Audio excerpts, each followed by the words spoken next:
Y- Yo, yo, yo. So this welcome to another episode of From the Ground Up. We have a very special episode for y'all this week. We are covering the playoffs, and what better way to cover the playoffs with two of my favorites, two guys that I have had on the show previously before. They're back again to. Oh, let me get my cup out the frame. They're back on the show again to be a part of it with me and to discuss the playoffs and everything that's been happening all throughout the season. Just everything, man. The highs, the lows. Who's been surprising? Who we kind of expected? Has anybody's playoff predictions changed? Um, so let's get it. We're just waiting for them to log on here. Give them just a second. We're trying to get things together. But yeah, welcome once again. Welcome to another episode of From the Ground Up. I'm very excited about this episode. We got lots to talk about, lots to get into. Um, Let me see here.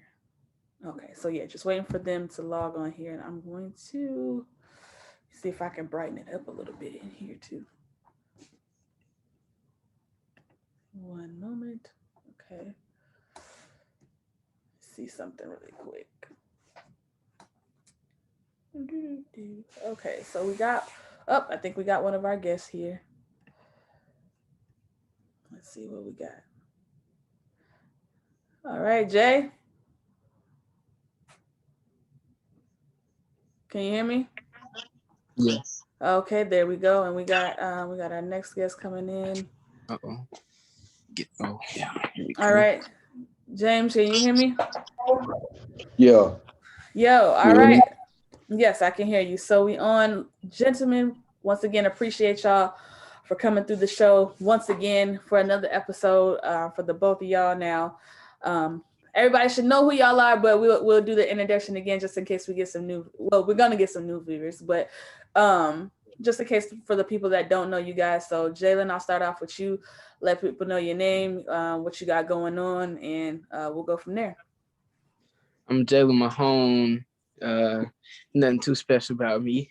Oh, stop it. Cut it out. You being but humble. but You being humble. Except for all that sauce, Yeah, it's all that all drip. that hey sauce. man, I made that shirt Drip you got City. on, man. Yes, Okay, sir. come on. Let's Wood. talk about it. Let's Came get by into it. accident, boy. Yeah, let's get But into it. oh Drip man, City. I just do custom clothing. I got a clothing line. I do real estate, and I'm a Mm. college Love student. it. That's Love all. it. So, That's Mr. Do It, Mr. Do It All. That's okay, Mr. Do It All. And we yeah. appreciate it. And we also got another special guest. He's been on the show before, and well, a couple times at this point. So go ahead and introduce yourself once again for the people that may not know. Show him some love, man. Man, two words, man. Lights on. Y'all already know how I do it. It's I am James Wade, musician, activist, songwriter, man, life coach, motivational speaker. I do it all, man, and I do it all with service and purpose in my heart, man. So we just keep it moving, G.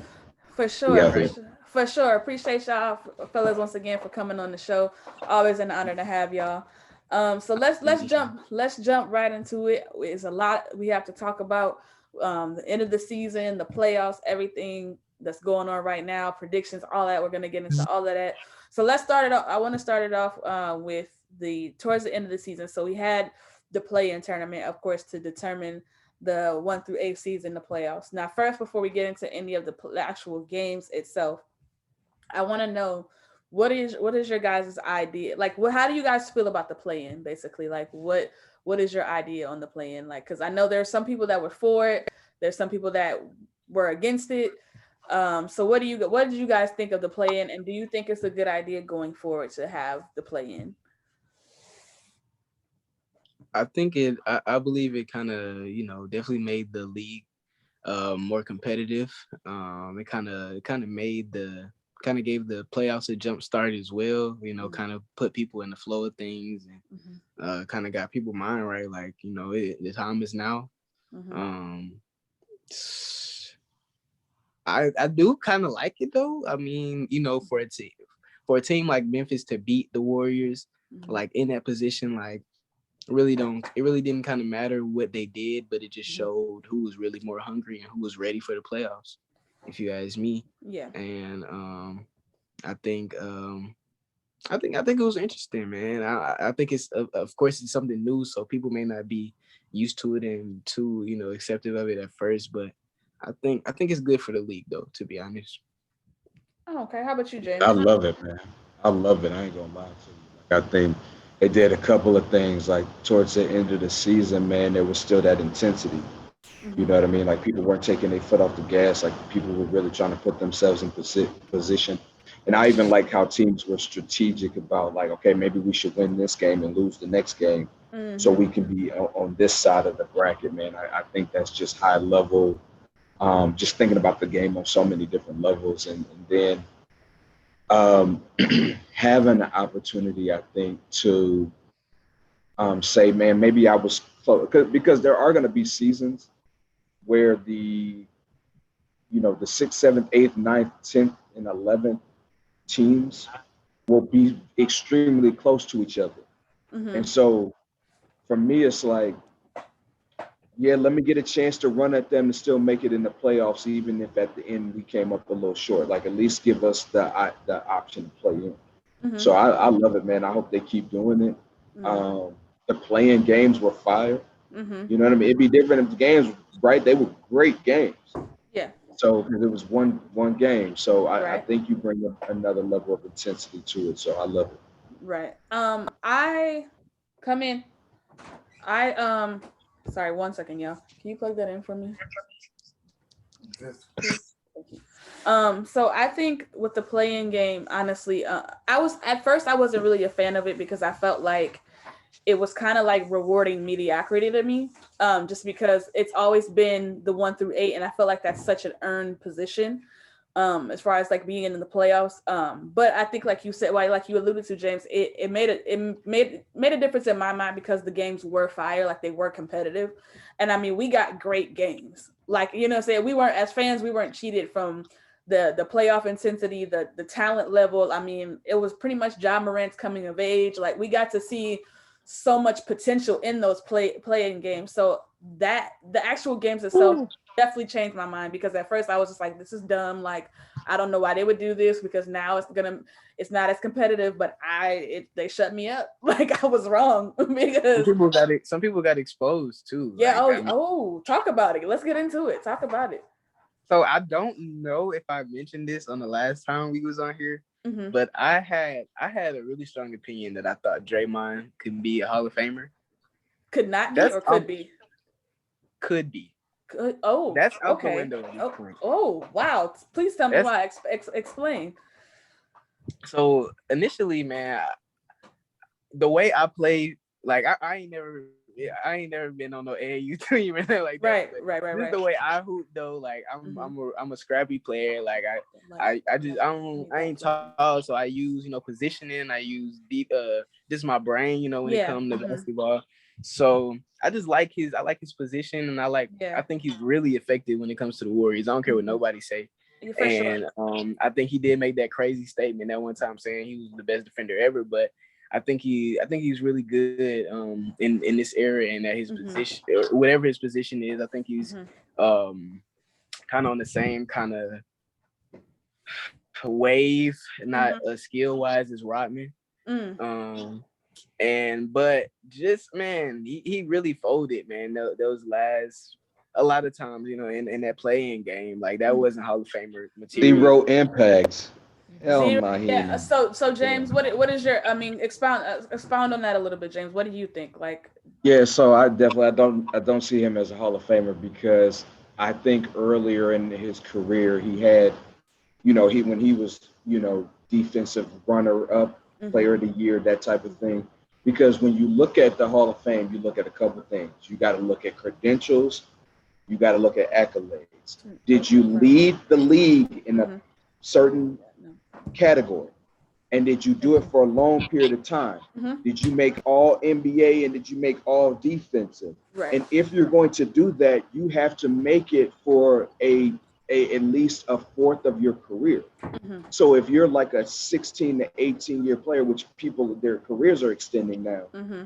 he can't have had just 3 years. I can name you all stars that had 3 great years and they're not in the Hall of Fame, Mm-hmm. right? Mm-hmm. Ben Wallace, who won Defensive Player of the Year multiple years, Yeah. He not a Hall of multiple Famer? champ. He just got in. No, he is, but he Yeah. just got in, and his credentials are still far more elite than Draymond's. Is he more effective in Their the game numbers than are Draymond? similar. Yes, 100%. Ben Wallace quarterbacks that the defense of those championship teams, those championship Detroit Pistons teams. When you talk about impact, he's it. Oh yeah, So for sure. that's why his numbers didn't have to be big, because it was clear on the court. He blocking everything, or just his presence being there. Rebounding, He could guard perimeter people and guard Shaq. He shut Shaq down. Absolutely. A prime Shaq. Absolutely. At 6'9", 250. So, I mean, there's never been a dominant post player that Draymond has played against that's the equivalent of Shaq. Or Ben Wallace. Yeah. And so he just doesn't have enough. But I want to actually go back to something really quick. This is what people also fail to realize about the play-in tournament. There have been multiple seasons where, let's say, somebody on the West Coast who's like 9th and 10th, they like have 53 wins. Like a half game out. Yeah. And then on the East, 53 wins would be 3rd seed. Yeah. Yeah. Good point. So these teams they're winning, and they're doing everything you're asking them to do. And they're saying, basically, just because I'm in the wrong conference, I can do everything right, and I can miss the playoffs. Right. So what it does is it gives those teams an opportunity, because again, you can go back and look at standings, and the Western Conference specifically have had years where, like, the 6th and 7th seed have 55 wins. The next one has 54. The next one has 53. The next one has 52. You get down to the 10th team, and they have 51 wins. That's 55 and 50. That's 4 games. That's 4 games that decided you didn't even make the playoffs in one conference. So what this does is it gives all those teams who were kicking ass and maybe just didn't make it because of technicality, okay, play for it. You still got opportunity. Here's your opportunity. Yeah. Right? Yeah. So it does that, you know? Yeah, no, I definitely agree. Like I said, it definitely, seeing it actually play out the way that it played out this year definitely made me a fan of it more.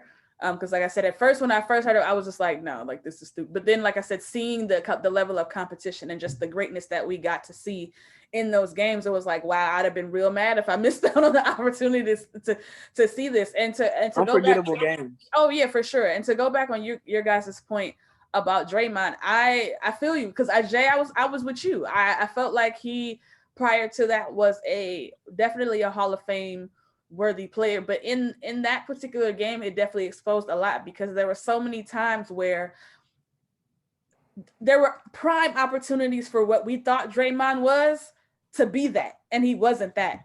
Like, there was prime opportunity for him to take over we didn't ask you a dunk, 360 dunk. None of that. I didn't ask you to be put this. And I'm talking, and I was literally talking to somebody else the other day about just what would qualify him, and somebody was just like, bro, all I want from Draymond is 10 and 10. That's it. We're not asking you to get that. We're not asking you to be played. Get that. Not at this stage of his career. Not at all. Not at all. He can't get 10. Not at all. So he had like a 3 or 4 year run during the height of the Warrior dynasty, where you have to actually honestly look back at him and say he was just a benefactor of that. Well, no, I don't put him anywhere. I don't think that's fair. You put him anywhere else, and you don't have the impact. And this is how I can prove it, right? 2 things. Here's the first one. He got exposed last year. Yeah. Because if you tell me, okay, let's take names away. Talking about when he messed up that Durant pass? No. Right. Think about this. Honestly, right? he should have been shipped to the G League after that. No, but think about this, right? For real. Let's just take names away. We're just talking. We're gonna label the person, right? If I said to you, my team has a multiple championship guy who has been defensive player nominated, and can assumingly guard all 5 positions. Mm-hmm. And he's supposed to still be in his prime. Right. Like he's not an older washed up veteran Mm-hmm. that's just moving around. He's on the same team. Mm-hmm. If I told you that, Mm-hmm. right, and I said, okay, I'm just gonna give you him, and I'm gonna give you a multi-year MVP, who can shoot from anywhere, and can get you 60 points when they're hot. Mm-hmm. That team is supposed to be 2nd, 3rd, 4th seed. Mm-hmm. But when you strip that away and now you look back at Draymond and you go, he should have been able to have more of an impact in that season, because let's look around the league. Mm-hmm. We can't say that about every single team. Mm-hmm. He had a squad, right? bro. I don't You care can't, if Clay's you can't not even there, say it bro. about Memphis. Yeah. The Warriors still had a squad. Yeah, for sure. Exactly. Exactly. So all of the underachieving, but if you had a Draymond who's supposed to be Draymond, if he was in that year where he almost won Defensive Player of the Year, and he was bringing the ball up and distributing, and he hit the 3-pointer at a 43% clip. He only did that once. That was his best year. Mm-hmm. If he's doing that and Steph is doing Steph, even with the lineup they got, that's a 4th or 5th seed. Right. Probably a 3rd seed. If you look at every, I hear you. No, go ahead. You finish. I'm sorry. No, I was just gonna say, if you look at every other team and you go down, okay, how many of them have MVPs? Right. Players who have been MVP. Very little. Okay. How many of them have a sidekick who's been a Defensive Player of the Year and is a multi champion as well? So he has the experience of winning. Mm-hmm. Right. That puts you over the top, right? Like, think about that, right? Those are your two go-to guys. Now run that down the league. Most of the teams don't even meet that criteria. Right.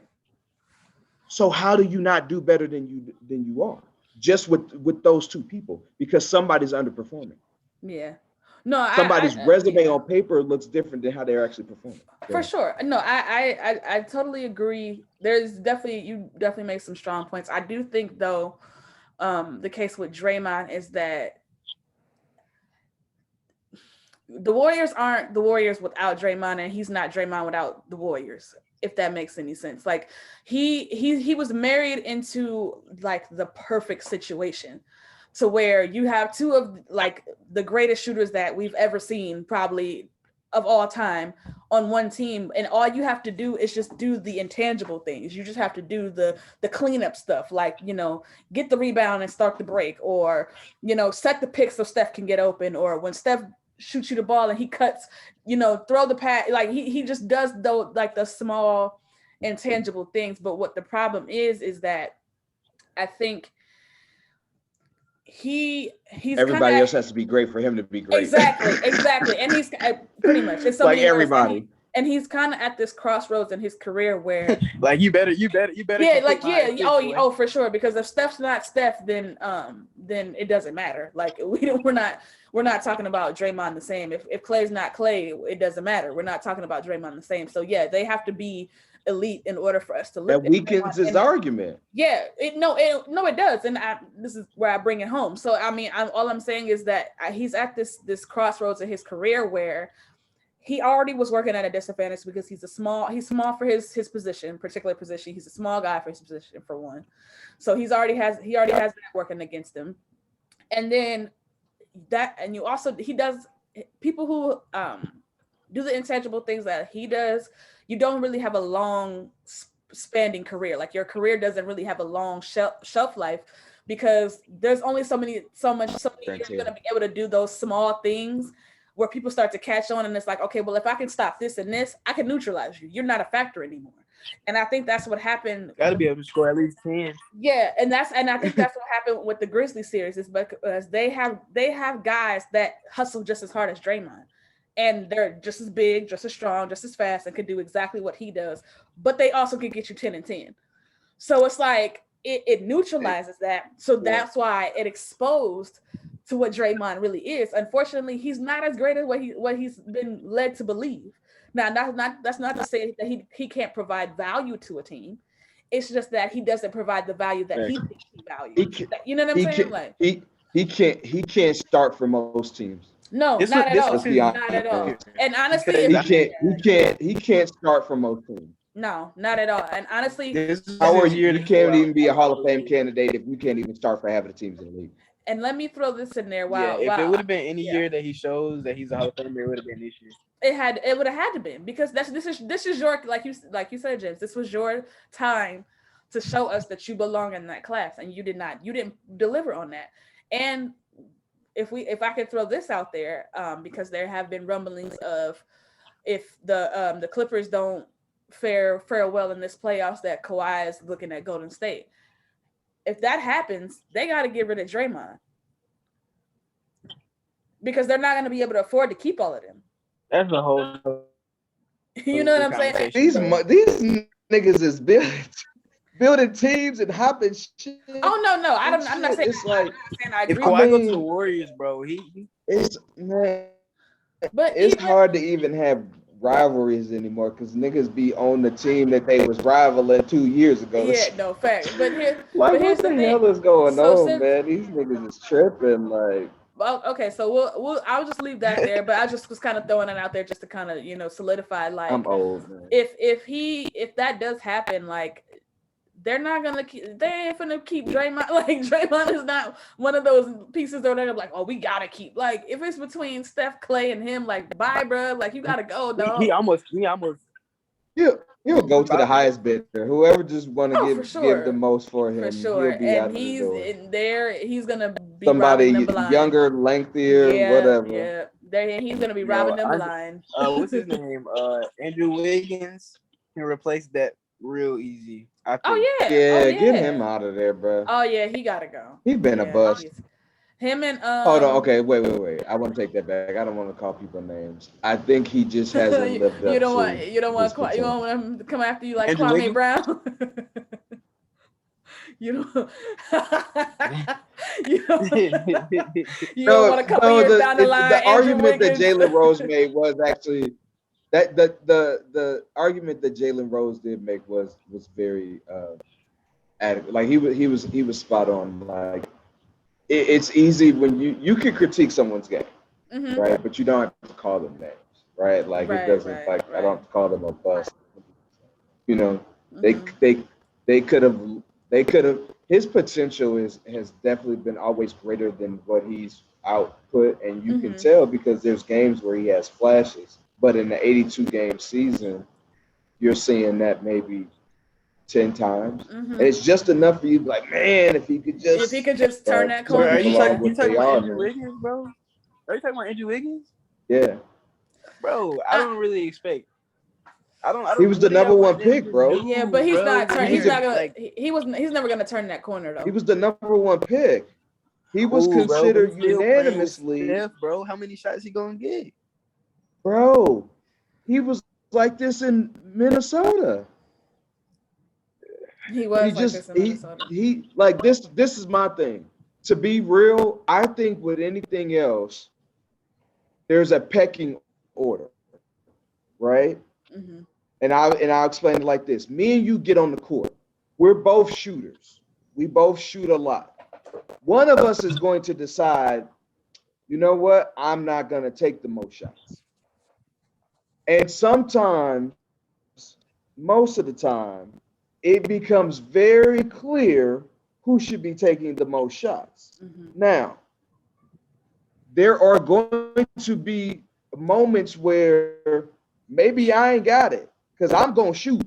Maybe I ain't got it, and maybe we've decided I'm the number one option. But there are going to be those moments where you can show that you, when given the opportunity, you can drop just as much. And those opportunities do occur often, right? Like we keep thinking about highlights, right? If you really think about Steph Curry this year, he got hot towards the end of the year after All-Star, right? Before, there were moments where he was inconsistent. If I'm truly a number one, or can possibly be a number one, I will have opportunities where my number one can't carry us. And I did just enough to keep us neck and neck. And now it's like, okay, give me the ball. I got it. Mm-hmm. Shaq and Kobe did it. Mm-hmm. It was clear when Shaq didn't have it, some nights Kobe could carry it. Yeah.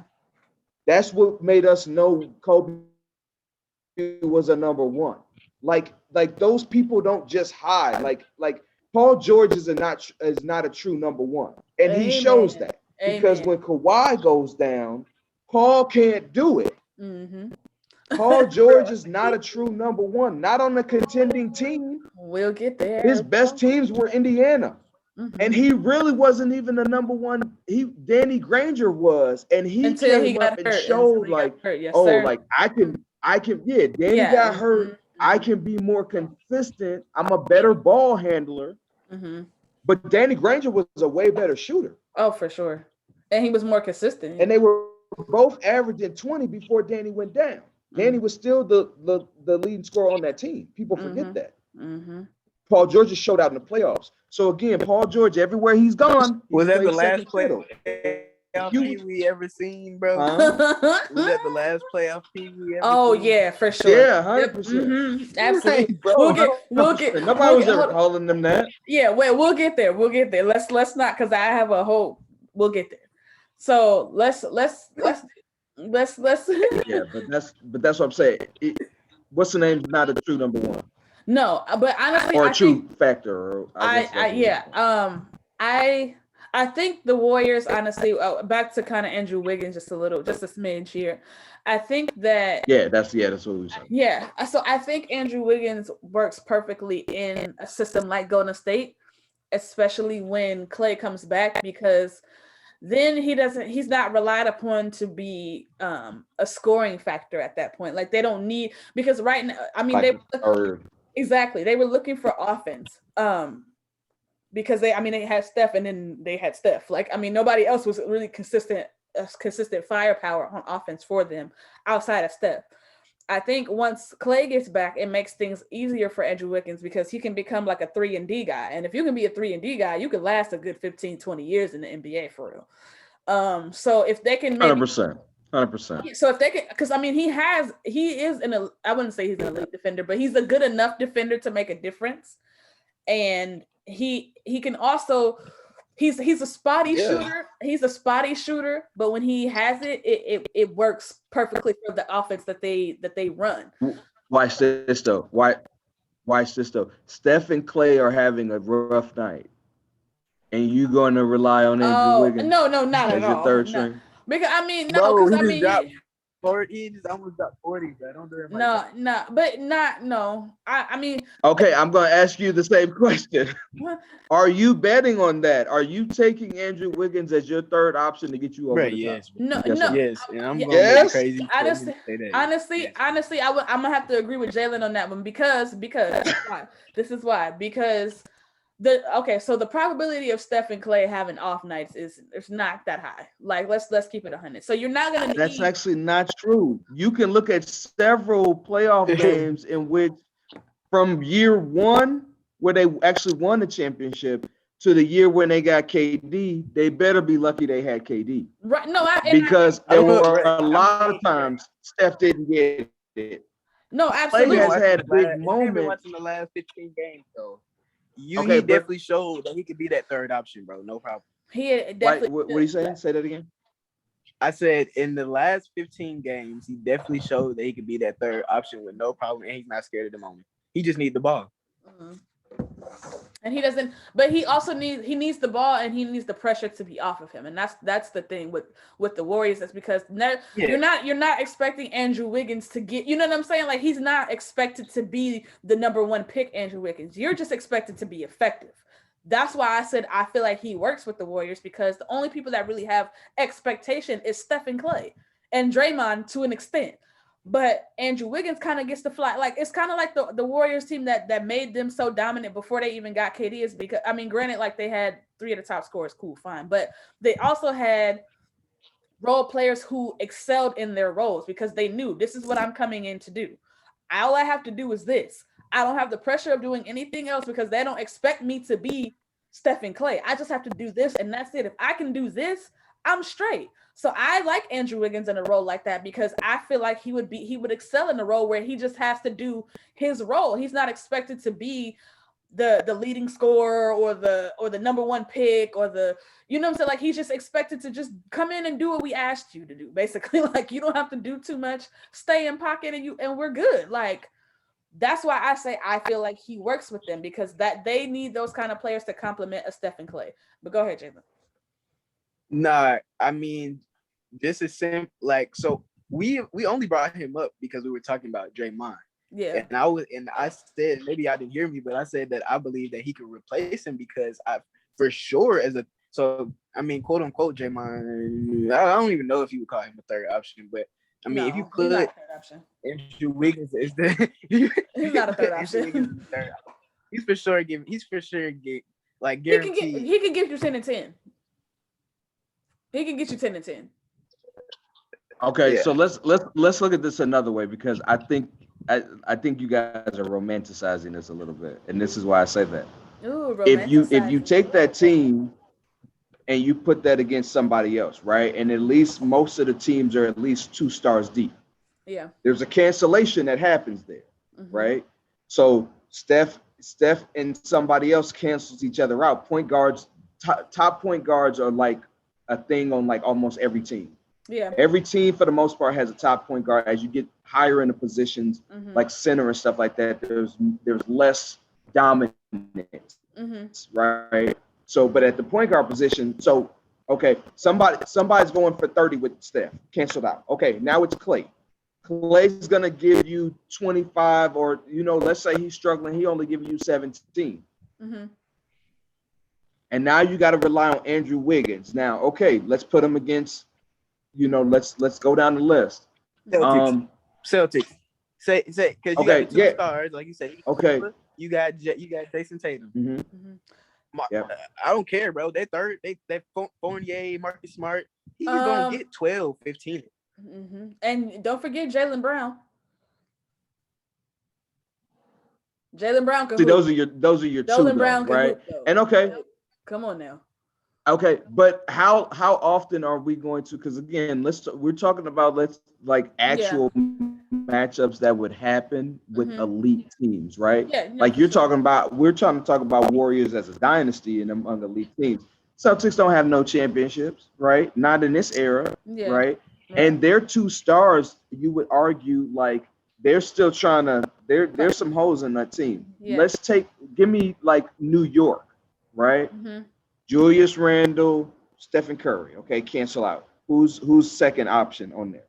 I would argue RJ Barrett would be third, and I would take RJ Barrett over Andrew Wiggins. Okay, take. That's fair. I that's fair. That makes sense. I hear you, and like I said, that makes a lot of sense. But I still think Andrew Wiggins as currently constructed with the Warriors, with Steph, Clay, Draymond, they get rid of a few pieces. I still think that there can be an elite team, and I still think that Andrew Wiggins excels with that team just because, like I said, we're overstating the fact that when Andrew Wiggins had expectation on him, that's when he failed. That's when it was like, okay, this guy is not, you know what I'm saying? That's when the criticism really came. But as he was kind of got out of that spotlight and was just able to play, like even with the Warriors this year, nobody really had high expectation for the Warriors because it's like they don't have Clay, they got Steph, they got a year slower Draymond. So it's like we're not really expecting a whole them getting to even to the play-in was like a big thing for them because nobody even saw that happening without Klay Thompson. So that's why I'm saying like they overachieved in a sense because everybody kind of had wrote them off with all the injuries that they had and all the new pieces and all of these and things of that nature. So that's why I said I feel like he excels in that role because there are certain players that when they don't have expectation, that's when they succeed. And I feel like that's the problem. If you look at somebody like Paul George, when Paul George has expectation, he crumbles. When he doesn't, he plays out of his mind. So it's like, you know what I'm saying? Like if you know what I'm saying? If he was on a situation, or if he was in a situation like an Andrew Wiggins, I think he'd flourish because you don't have the expectation of if you don't do this, this is a hit to your legacy, or we don't, you know what I'm saying? Like, he has so much riding on being Paul George because he's supposed to be such a factor to his team. Andrew Wiggins doesn't have that pressure anymore. So now I can just play. All I have to do is just play. Like, I can just be, you want me to be a 3-and-D guy? Cool. I'll hit the corner three. I'll lock up the other team's best player, and we're going to ride it out. You know what I'm saying? Like, that's what I see, at least with him. Yeah. Me personally. But I mean, that, and go ahead. No, you go ahead. Oh, okay. So let's now that, I mean, we were already kind of on the subject of the playing games. I know last time we spoke, we talked about Ja Morant, and I said I was a big fan of Ja Morant. And both of you, I don't know if it was both of you, but I think it was you, Jalen, that was kind of like, I'm not really like, he's good, but I'm not really sure. So what do we think about Ja Morant now? Like, what, from what we've been able to see from the playing game? This vegan bowl is bomb as hell, bro. And you are also high as hell. This vegan bowl is bomb. I'm sorry, keep going. Shit. But anyway, no. But what do we think about Ja Morant now for the sample size? Like, from how he played against Steph in the playing game up into the first playoff game that we saw of him against the Utah. Like, I mean, I know what I think. I'm gonna save my opinion, but I want to hear what you guys think. No, I said last time we talked, I said he showed me flashes of kind of reminded me of Brandon Roy. Mm-hmm. Now, man, he's one of them ones. You know what I'm saying? Mm-hmm. I feel like he's one of them ones, and it ain't a lot of people that can do nothing with him. Mm-hmm. There ain't a lot of people that can do what he does.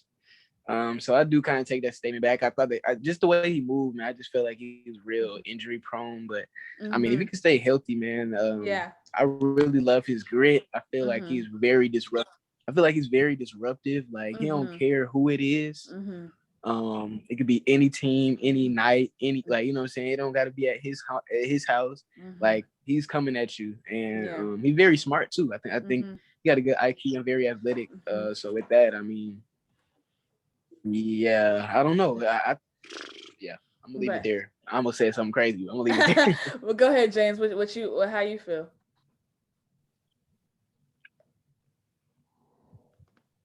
This vegan place is fire, bro. I'm so happy. Shout out to y'all. So on some real, man, he's special. Like, you can build a team around him. He a franchise player. Like, you can build a team around him and let him do his thing. He in the veins of the Jason Kidds, I'm trying to think of guards who just led teams. Man, he's super special. I mean, you could argue him as a top 5 point guard right now. You honestly could. James, why is he better than Russ? I don't see. I think you have to take into account everything. And what I think is part of it is, can you win, right? Like, I don't believe that you put Russell Westbrook on that team and Memphis wins more games. That's an incredible crazy point. I believe Ja is an incredible point. Ja is he has what it takes to make that team great. And I also do feel like where Russ is at a disadvantage is he hasn't really had a organization truly build around him and his skill set. Yeah. I think in OKC, I think they were kind of thinking but I think the lack of playoff success made them kind of like, okay, we'll just throw stars in there and hope that works. And you got to truly build players around his skill set. And I don't think he has that. And I hope maybe he gets that opportunity in the Wizards, because they just don't have a squad that can complement what he does right now. I mean, the fact that he's doing what he's doing is impressive, but it's still not translating to wins, and wins are still extremely important. Yeah, I think what separates Ja and Russell from me is that Ja Morant is more patient than Russ, and he's more understanding of. Yeah, he knows when to fall out. He knows when to fall back, right? That exactly. That is the key separation for me. Russ is always going to be Russ. Russ is an elite player. Russell, you can never take anything away from Russell Westbrook ever. The issue, however, when it comes to getting to the latter part of the playoffs where the game slows down and you have to, this nigga with this food, you have to be more patient and you have to be more understanding of, okay, I have to go now, or okay, I need to pass now, or okay, I need to affect the game at the waves now. Russ doesn't understand that. He's just 100 miles a minute all the time. And the thing about Ja, that he has a better understanding at an earlier age than Russ, that I don't need to be that all the time, because that's how you burn out and that's how you lose your team and your teammates, because and when it is his time, he can click it. He can click it on. Does it? He can click it on. If Ja Morant can get if he can get more of a consistent, like a Steve Nash kind of jump shot, he will be unstoppable. There will not be a single thing in it, because he finishes at the rim better than Steve. So he's bigger and more physical. So he can take that punishment a little bit more, but he needs to, in order to preserve his career, he's going to need to develop a more consistent outside shot. But go ahead, James. No, like 3 to 5 years, he could be in the running for the MVP. Oh, right? absolutely.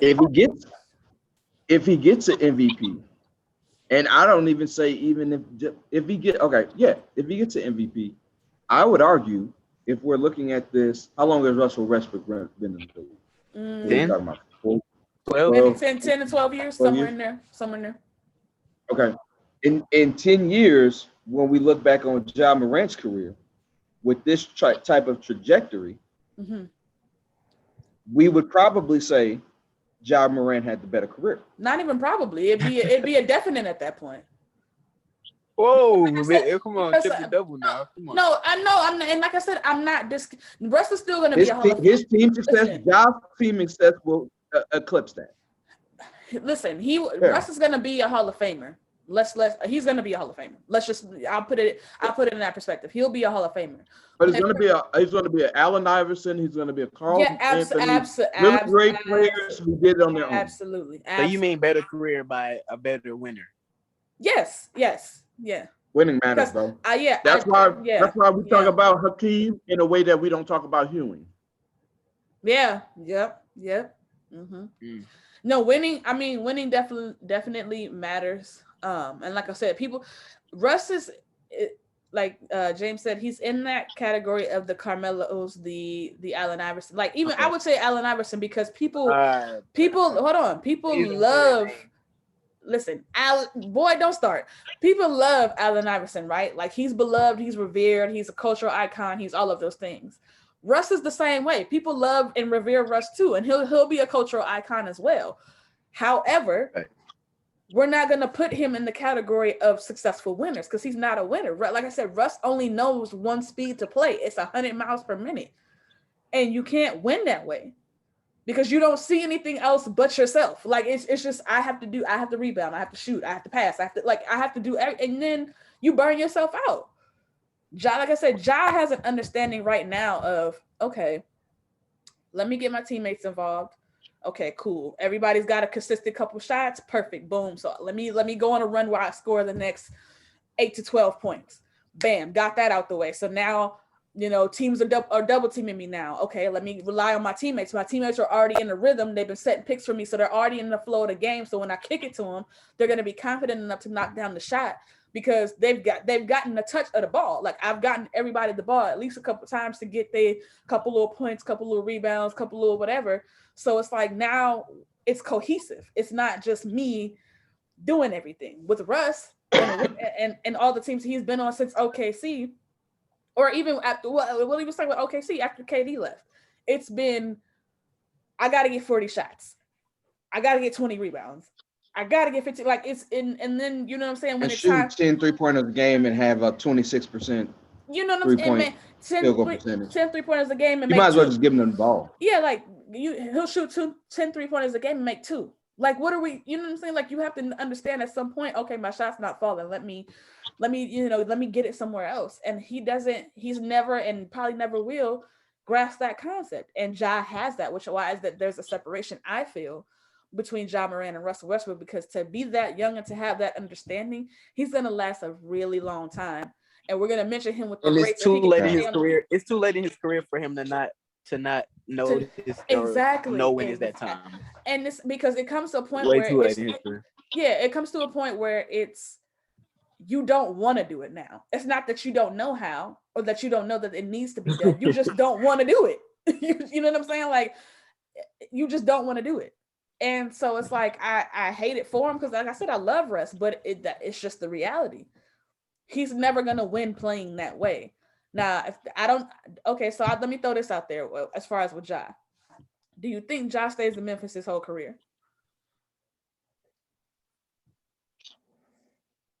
Nah, and I hope he doesn't because he don't have to.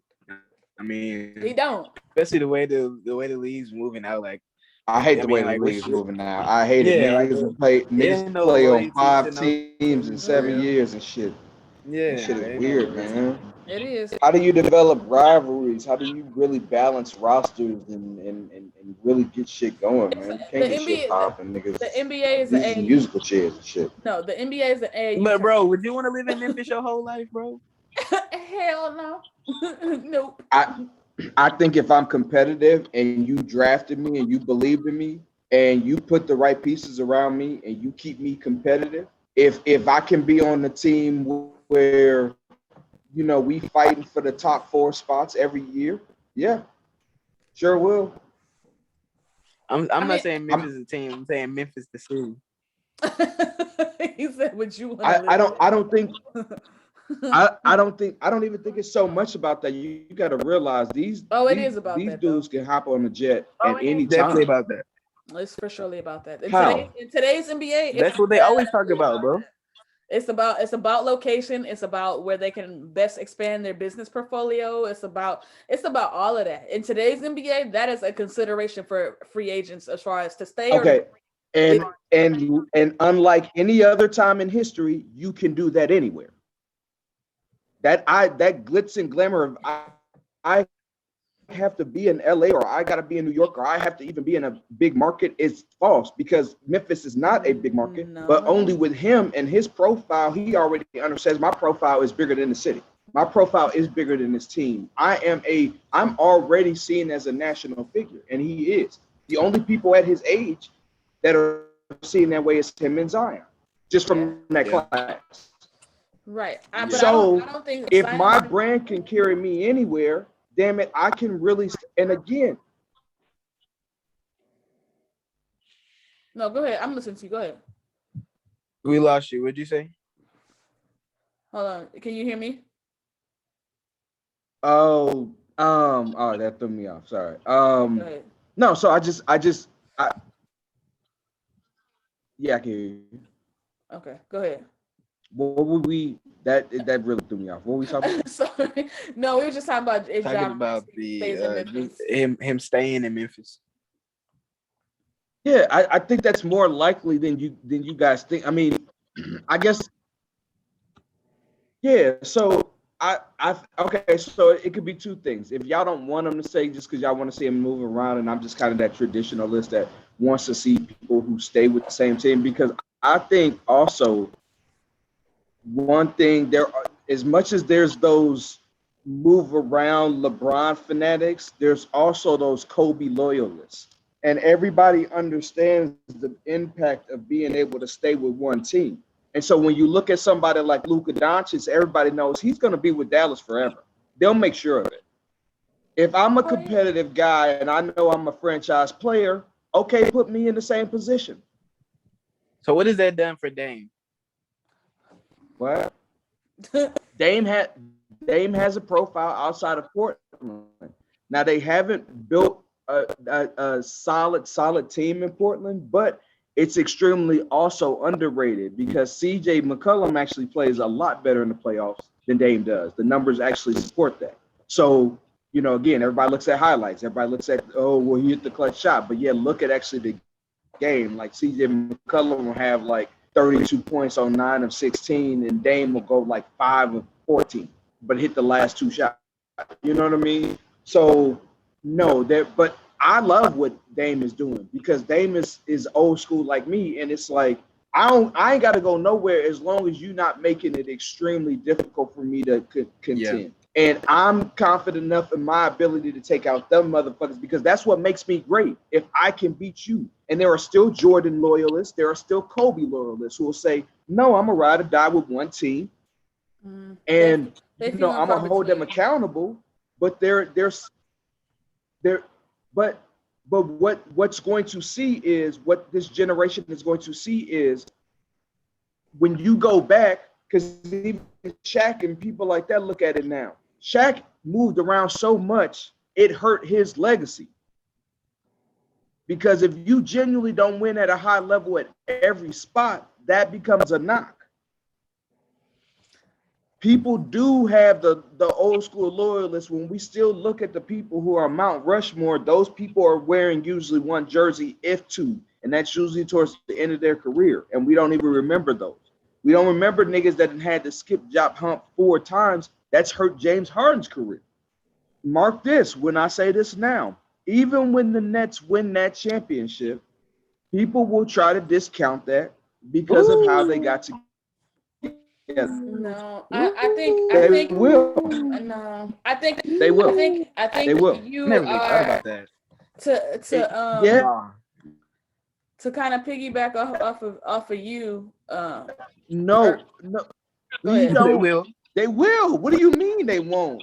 No. Okay, so we look at KD's rings. We look at KD's rings the same. We look at KD's rings the same. Two MVP, 2 Finals MVPs, and 2 championship rings, and we look at Kevin Durant's rings the same. Do we look at the same way we look at Dirk's ring? 1 ring. No, we don't. Wouldn't we put Dirk's ring for KD's ring? But here's the thing. I think where you're How wrong. do you not? I think where you're wrong. You're a 1 superstar team.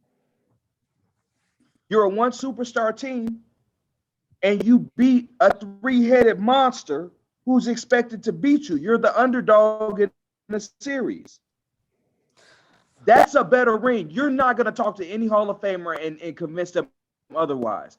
Or that ring is not better than KD hopping on a winning team and them blitzing through everybody because everybody knew that from the beginning. You're not going to sit up there and tell anybody who's a basketball purist that that's a better ring. No, you're right. And that ring was definitely a No, you're right. I remember Jason Terry. You talking about that year, right? Yeah. I remember Jason Terry getting that tattoo, and I'm like, you crazy, boy. Y'all ain't. I don't know if y'all gonna do that. So yeah, I mean that ring is. I see what you're saying a little bit. I see what you're saying too, but I think like I said, I think where we disagree is that going forward, like most of the NBA's future traditional fans or traditionalists, like it's gonna become extinct because the fans of today don't care about that.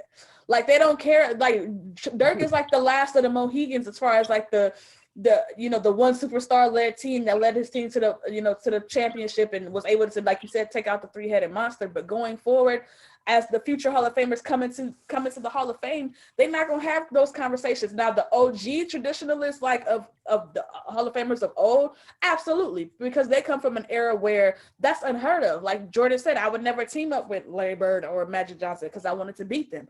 But that's a lost cause in the NBA now. That doesn't matter anymore. So like these kids or people, the fans that are coming forward now as far as in the future, they're not going to look at it as like, oh, you went to 3-5 teams. This is the norm now. A superstar going from 3 to 5 teams in it's like you said, a 7-year span is the norm. So it's not going to be looked at as foreign or looked at as knocks against them because this is what it is now. Like this is the blueprint. She's showing your age. This is not, but I'm not even. She's showing her age. I'm not even trying to do that and say like, oh, you hella. Don't do that. I'm not even trying to do that, but I'm just saying like, what it is now. No. Because he's. This thing trying to be funny. Jalen trying to be funny, but no. What I'm just saying. I don't think that's true. I don't think that's true for a couple reasons. I think it is. I don't think that's true for a couple reasons.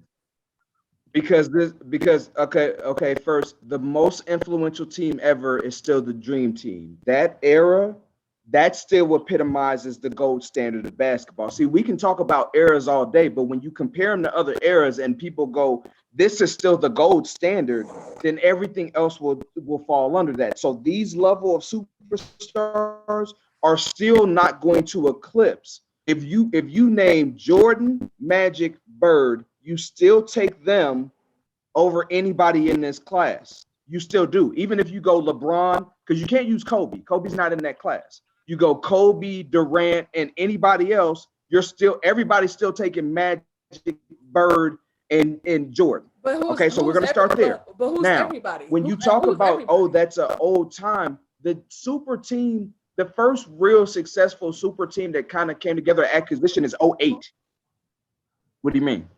I'm just saying, when you say like, well, everybody's still going to, they're still going to, like, think of the casual. We lost you.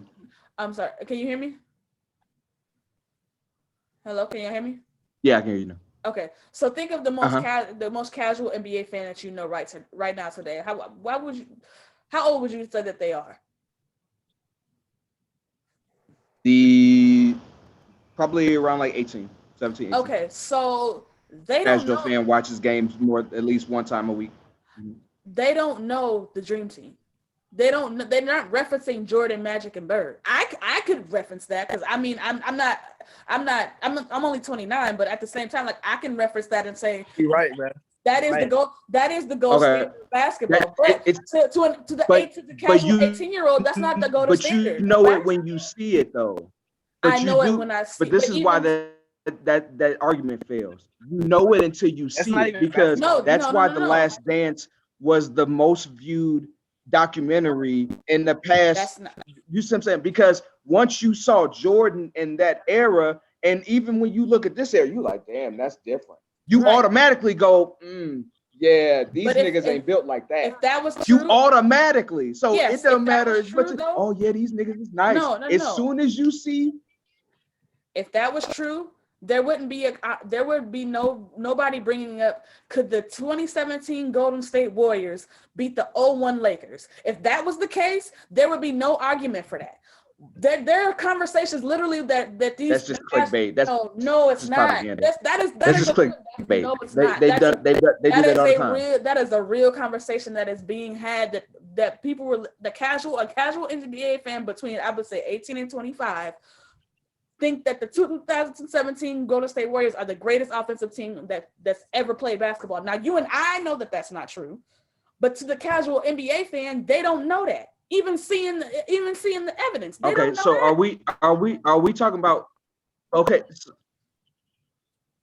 so but you do understand a NBA player is going to respect the idea of the basketball community and basketball purists, people who actually know what the hell they're talking about, versus a casual fan. Sure.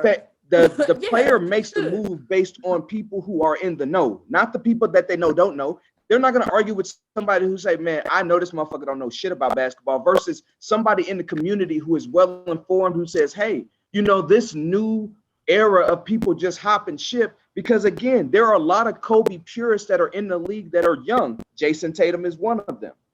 Dame said he got that from Kobe. So this idea that era has died out we look at those rings better, right? We would look at OKC rings like a dynasty, like you say, a dynasty, right? Right. It's just honestly looked at differently. No, it's true, but you named Jason Tatum and Dame Lillard, like, got it. I'll give you those two because they are definitely Kobe traditionalists, like Kobe, like super studiers of Kobe. Kyrie is too. Kyrie too, but Kyrie didn't have to couple teams, so he's out of that. You can't do that. Like Kyrie's been from Cleveland to Boston to Brooklyn. Like even with the Kobe, he has Kobe mentality on the court, but he's still right. That's what I'm talking about. I'm just talking about the idea of who influences who, and there are still people in the league now because they know who Jordan is. So it's not the idea of the casual fans. It's the actual basketball community, the players themselves adapting that mindset. Which again, we were talking about staying on one team. There are people who look at the players who stayed on one team and go, bro, if I have the opportunity to do that and win, I'll do that. Yeah, but that's what I say. That group is few far between. To me, that group is few far between because, like I said, there are people, like let's say for KD, for instance, KD mentally probably as far as like on the court has the Mamba mentality, plays Jordan-esque, like wants to compete, but you've team hopped. Kyrie, same way, team hop. Like, you know what I'm saying? Like there's a lot of, I guess there's a mixture of both. I just feel like the Kobe traditionalist of staying with one team, I feel like that's a smaller group than. Okay, I got you. Here we go. Hold on. Outside of LeBron, outside of LeBron in the last 20 years, let's look at the last 20 champions. How many of those people were just originally on that team? We got Tim Duncan with the Spurs. Check. Dirk. Check. You got Kobe. Check. You have Steph. Same team. Boom. Check. Same people who were the stars of their team on the same team. What other championships do you have in that era? What is that? So 20. That's Shaq. Mm-hmm. Right. Shaq was on that team. Moved around too, though, but yeah. Yeah, after that, right? But like he was there 3 years in a row where they lost before they ever even got into their championship run. Yeah, so he was there a good for sure. 8 years. You know what I mean? Mm-hmm. But most of the players, and even if you, like I say, if you take him out, it's actually the majority in that way. Because even when you talk about the Miami Heat and the Spurs, Tim Duncan and Manu Ginobili and all of them have been with that squad. Right, but I feel like we're mixing eras here, though. No, that's not. I said the last 20 years. That's only 20 years, and a generation is every 4 years now. So just because you have people right now going, oh, this is the wave. That wave is going to counterculture. It's going to flip. We're going to look at what we look at now. Okay, and say, we don't want to go that way no more. You're saying it's going to go back. Okay, so you're saying that so I guess we agree. But I think looking at two different perspectives. Yeah. He's looking at the players' view, and we're looking at kind of like the fans' view. Yeah. Now, that's fair. That's fair. Yeah, for sure. And what I was gonna say is, bro, they was about to praise Kawhi if he would have won last year, bro. Just off the fact that you can win here, you can win there. Exactly, it's become It's a norm. That's my point. It's a norm now. Now that's an analyst and fans thing. I think. Players, absolutely. Players in the league, like, come on, bro, you gonna go with PG? Where you know what I'm saying? Yeah. So I think y'all both making really good, really valid. Yeah, like I said, I think we're both agreeing. It's just like he said, we're looking at it in two different perspectives. Because I mean, I just think that.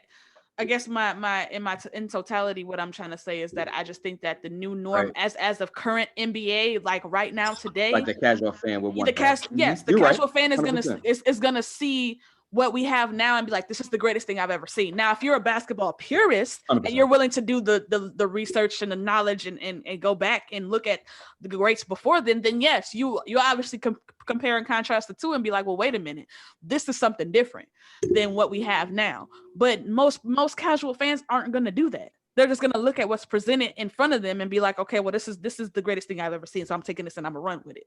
But it's I think, and I hear what you're kind of saying, as far as like you think it's gonna flip. I can definitely see it going that way, just because the NBA has gotten so commercial with like the everybody teaming up and everybody just kind of like, it's an AAU tournament at this point. Like, you know what I'm saying? And everybody runs the same plays. And everybody runs the same play.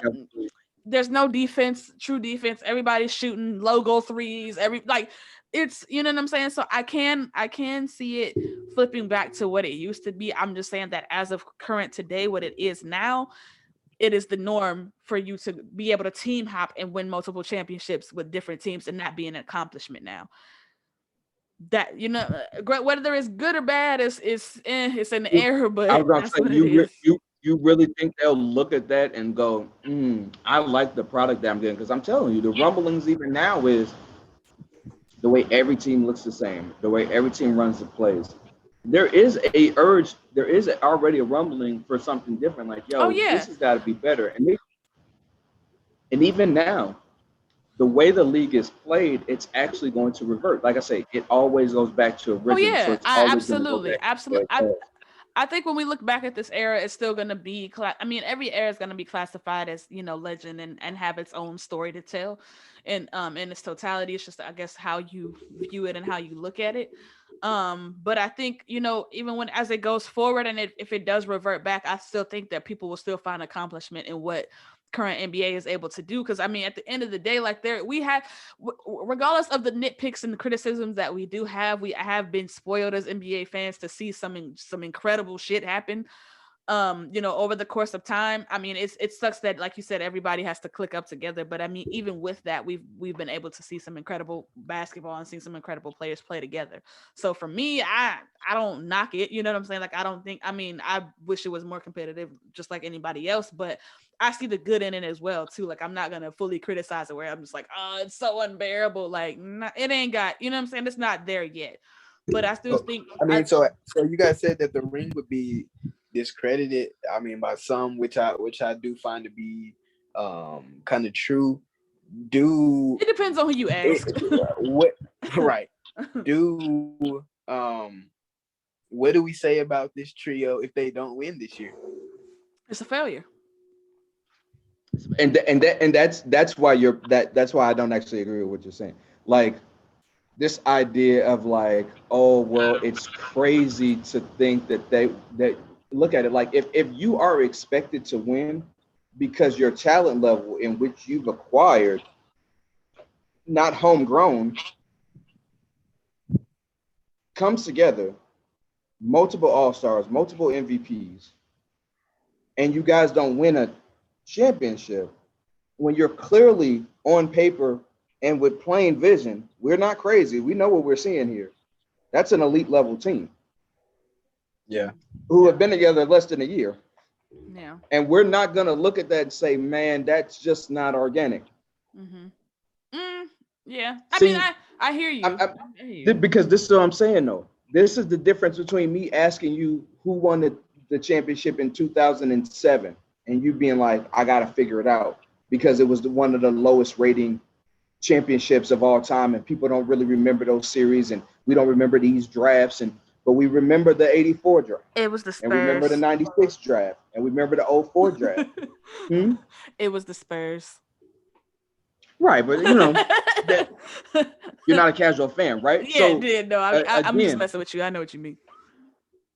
People can't say that versus having people remember specific championships. We'll never forget the Cavs versus Warriors 4-3, come down 3-1. I personally will never forget that. Right? There's certain of those things that we remember and that hold more significant value and historical weight. I understand. And what I'm just basically saying is, when we look back at it, this period of time might not hold as much weight as we think. We may look at this as like the LeBron versus the league era, but it's going to be highlighted by the idea of him going somewhere to make teams and everybody else trying to do so. And it's going to be a footnote unless these Nets teams go on a dynasty. And even if they do, it's expected the same way Golden State was expected. And please remember, by that fourth year or fifth year, their fifth year in the finals, consecutive, the world wanted the Warriors to lose. Oh, for they sure. wanted Kawhi and the Raptors to win that ring. So it always goes to that. Yeah, no, I people agree. will turn, oh, this is too easy. They're BS. And this You're right. Like I said, I think we both make strong arguments. I definitely see exactly what you're saying though. But I just think this era still will be considered legend in its own right. Now, how you measure it up is, like I said, that's one of those things. It's kind of like the GOAT argument is subjective. It's subjective. Sorry. It's kind of like what you classify as being the after greatest. Jordan. After LeBron, but it's after LeBron, but it's okay.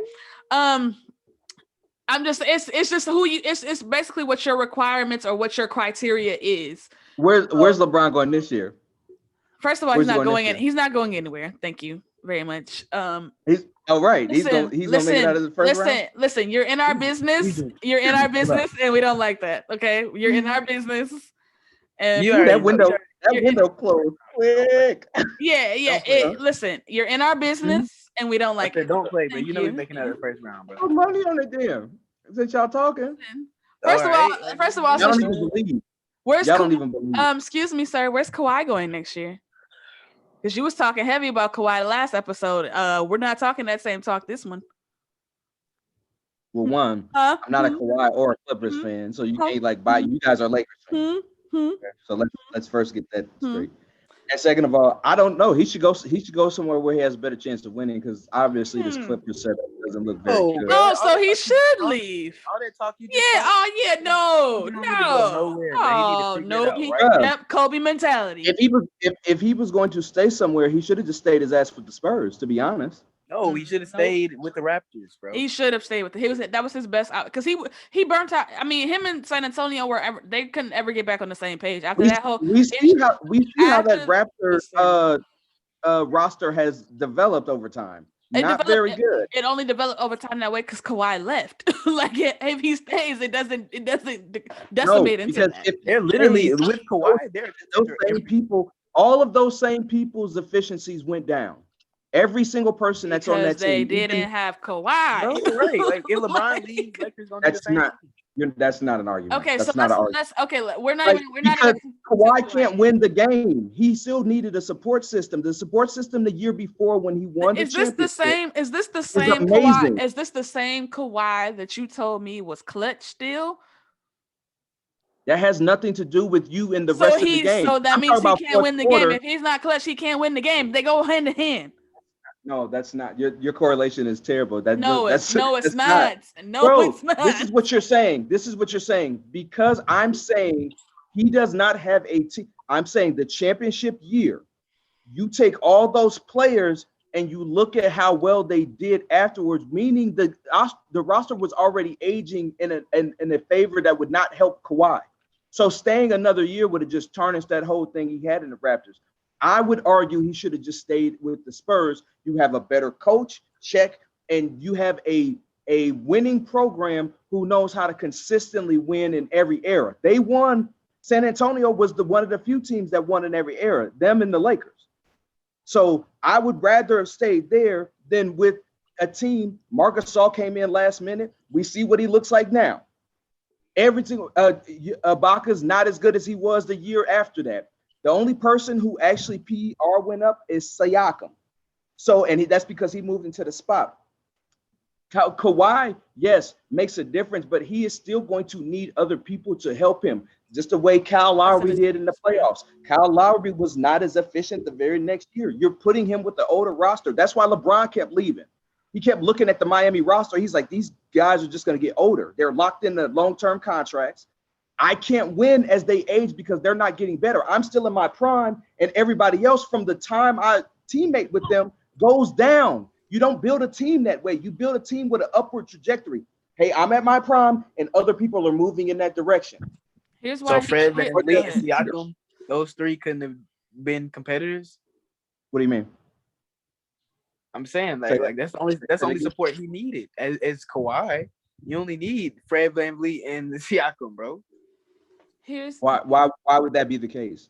Why would that be the case when even in the East, every single team upgraded their team? Drew Holiday, as an addition to the Bucks, cancels out anything the Raptors did. Yes or no?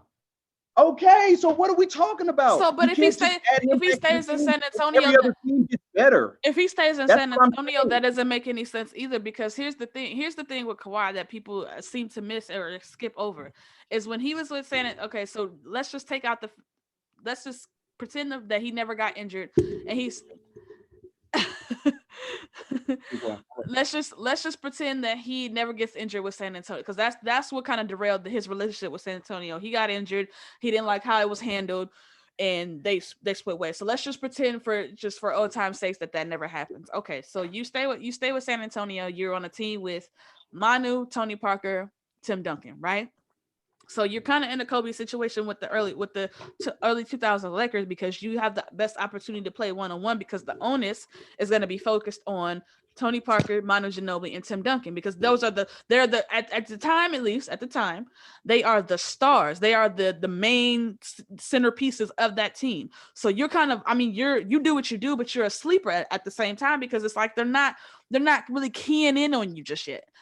But let's say, okay, so some couple years go by, Tony Parker ends up getting traded to Charlotte, Tim Duncan retires, Manu retires. So now you have to be, now you're the guy, you're the dude. Like everything flows through you. Offense, they're building the team around you. You're the unquestioned leader. You're the main guy. Like you are Kobe when Shaq left. Like that's your now new role. As we've seen, Kawhi does not excel he only excels when he's the hunter, not the hunted. Once he becomes the guy that once you put expectation and onus on him, he's not able, like that's not his game. He's able to, when he's at his greatest is when he's able to play behind somebody else. And in San Antonio, he was going to have to be the guy at some point, because like you said, the roster's getting older. So you're losing players. You're losing Tony. You're losing Tim Duncan. You're losing Manu Ginobili. So now it's about you. When it's about him and everybody is expecting him to do something, that he does not shine in that role. So it wouldn't have made it, like he was gonna leave San Antonio regardless, because he wasn't gonna That's what he did on the Raptors. Right. No, on the Raptors, everybody in the Raptors played their role. He was the best player, yes, but he was the number one option. And he did exactly what you said he couldn't do in San Antonio. No. Because he still had somebody else where the expectation was evenly split between Kyle Lowry, because Kyle Lowry had been there. He was the leader of that team. He was the leader of that team. Kawhi was not the leader of that team. He might have been the best option as far as scoring, but he was not the leader of that team. So he was the number one option. No, that's what we're talking about. But he still got to play. He still got to play behind somebody, because it's you. I don't have to make decisions. I'm not the person that has to set everybody up and to make sure. Like I don't have to do that. I have to come in and play. I just have to come in and be efficient on offense and shut somebody down on defense. That's all I have to do. Once you come to the Clippers, and you know who would know that better than anybody? Greg Popovich and the Spurs organization, because they are the one team that you saw transition correctly from one era to era. David Robinson was old on his way out when Tim Duncan came in. The cast that was with David Robinson. What is their team right now? So if Kawhi's still in San Antonio, what is their team right now? What? Like, think of who's on the San Antonio Spurs right now? Devontae Murray. This is what y'all do. You literally just said a couple seconds ago, or Jalen said, well, you can't say that because the team is different now. He's not there. But they would build around him. And then I turn around. If I say that right now, I say, well, the San Antonio Spurs wouldn't be the same because they would build around him. What do you build around Kawhi? What do you build around Kawhi then? What do you build around Kawhi? So if he stays, what moves do they make? Honestly, you need other 3-and-D people. You need decision makers. 3-and-D people. Dejounte Murray or whatever his name is. He's a good enough point guard to run that team. No, okay. Now we talking crazy. No, he's not. Okay, again, if any team historically can make the adjustments necessary and make the roster that they have, let's not lie. The Spurs have always overachieved. Every time they count them out, they're not going to make the playoffs. They're not going to do this. They do better than expected. They have the best winning percentage outside of the Lakers in the past 30 years. So if any organization is going to know how to properly put someone in position once they have a number one option who've shown that they could do it, would be the Spurs. Like to make the argument that they wouldn't do that just because of how things are currently presented, that doesn't make any sense, because you're going to have players just like with the LeBron effect. There's going to be players who will say, man, actually, I would not mind going to that team because they've got this guy and I can win with this guy as a complimentary player. And complimentary players do take that into consideration. They want an opportunity to win too. So they go in line with that. Now, if I give me a bunch of 3-and-D players around me, somebody who can bring up the ball, I can switch everything. We play great defense and we move the ball the same way the last Spurs championship did? That was the best, most beautiful way of playing basketball people have seen ever. Oh, I agree with The that. ball just kept moving. Everybody just kept on the ball. Everybody was averaging 15 plus points. Yeah, You can't have a team like that and win the championship. I mean, obviously they've shown that. No, they have, but I mean, how many Tony Parker, Manu Ginobili, and Duncans in the world are there? Like, you know what I'm saying? Like, I agree that they've definitely shown that. I mean, I listen. If anybody, like you said, could figure that out, it would definitely be Greg Popovich, because we obviously seen. But this is what I'm saying though. The Spurs are just like New England. They are, but eventually they are. But You said the Spurs what? They're like. He's frozen, so I don't. Oh, am I frozen? Go ahead, babe. You're frozen. Yeah, you freezing, so we don't know when you like where you at and when you coming in. Yeah, okay. I'm sorry, but that's actually a good analogy that the Spurs are like New England, because they get rid of people when they're supposed to get rid of people. They're always drafting new. They're always like rebuild. I get that. I just don't feel like they get the most out of their people. They do. I just don't feel like Kawhi is that centerpiece that you could do that within that system is my issue, because Kawhi, when role players want to go play with. When role players lover for real, but she don't like Kawhi. He is. How could you say that? And here's why. Like you just said, role players will see a situation where LeBron will go to a team and say, "I want to play with that guy." You want to know why they want to play with that guy? Because decision maker. LeBron is a great decision maker when it comes to getting the right pass, making the right play, setting up his players.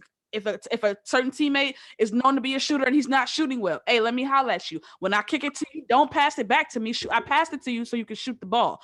He's one of those guys. Kawhi is not going to do that. If you ain't shooting, he don't care. Like you see it right now with the Clippers and the Mavs. He's not getting on his role players and being like, you need to play better. You need to do X, Y, and Z. Like, they're falling apart, and he's letting it. He's getting his numbers, and that's it.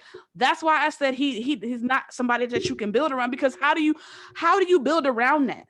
Because it's like if your concern is I'm just gonna get my numbers, and if whatever happens, you cannot. You can't, in the long run, you cannot build a championship or a dynasty. I think you can. I don't think you can. He's not getting the job done. I think he's not getting the job. That's my only point. Number one, I'm not taking anything away from Kawhi. Kawhi is a great player, even though I'm a huge LeBron fan. Anybody who knows me knows this. But you guys are just thinking you don't win the games on the court, people. Y'all don't. That's what you guys keep going to that and putting it on the person. If this is the thing, if I have one Hall of Famer going against another Hall of Famer, where's the next place I look? I look at the coach. Is my team getting out coached? Is my organization thinking ahead and building so I can put myself in position to win? That's what you guys. Do you think LeBron would let his team get out coached? Or is like, LeBron come on, that's what I'm saying. Like, we're talking about, come on, bro. Like, there's been plenty of LeBron's teams that have been out coached. The Spurs out coached the Heat. That's exactly what that was. They knew in that series that was over in 5 games, and it looked worse than that. They lucky they got a game.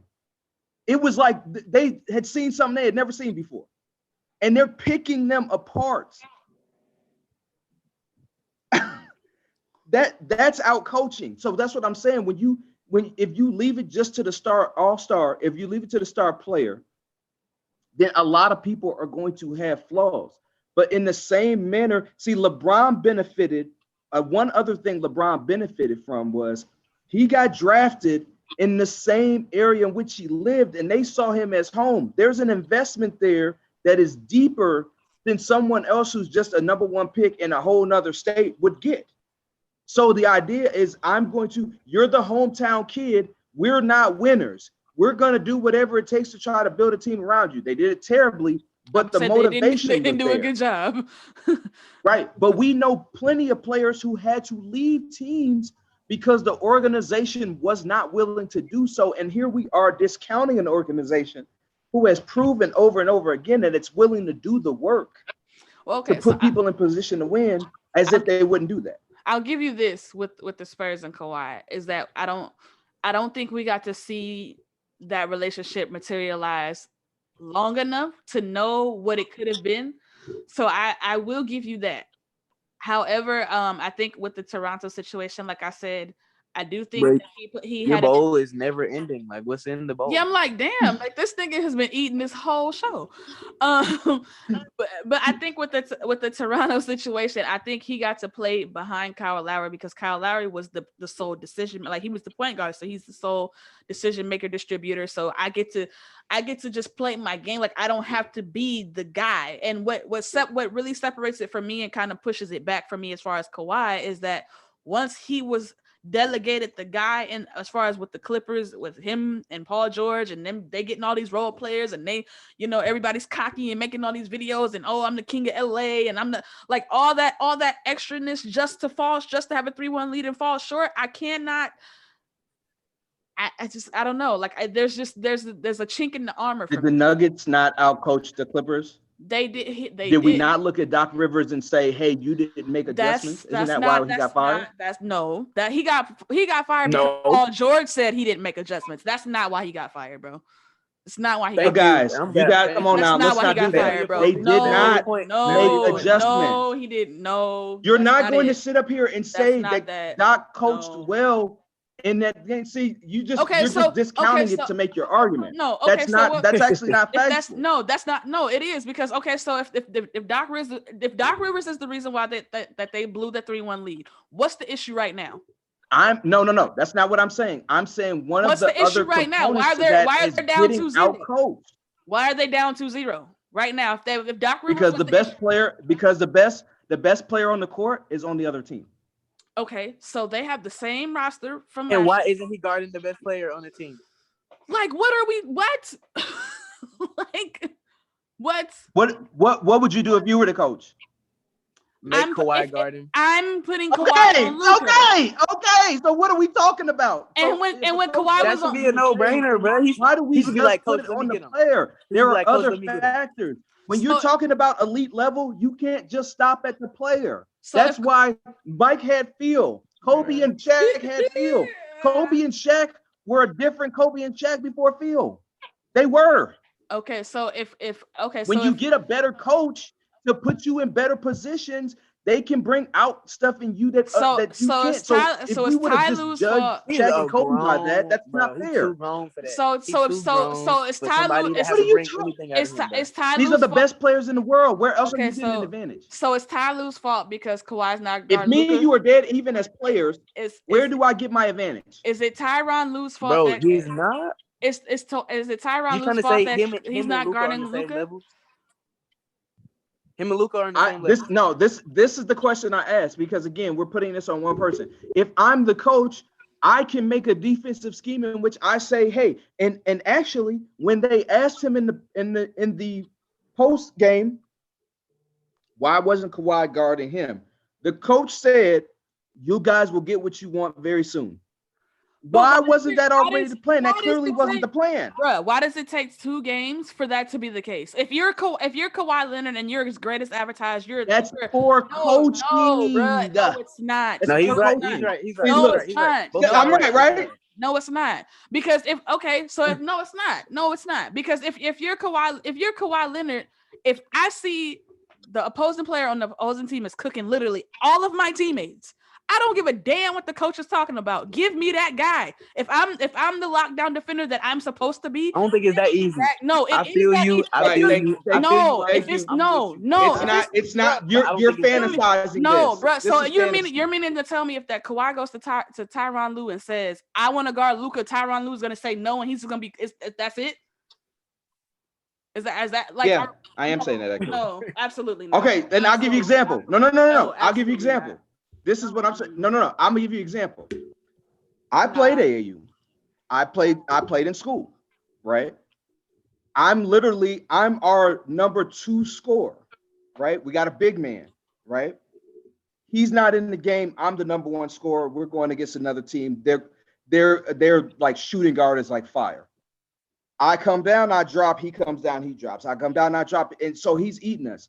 You would say, okay, James, you're a great defender. Why don't you go guard him? I go, coach, I got him. He goes, listen, I need you to score the points. If you don't score the points, we're not going to score. You're going to tire out by guarding him, trying to be our number 1 scorer, plus guard the hardest. I know you want to and got all this passion, but again, Athletes are crazy.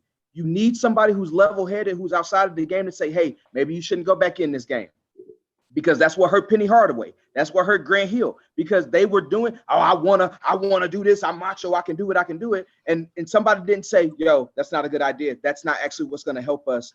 Just stick within the game plan. We have a game plan. Trust the game plan. I need you to be the number one score. We live in a fantasy. No, we are.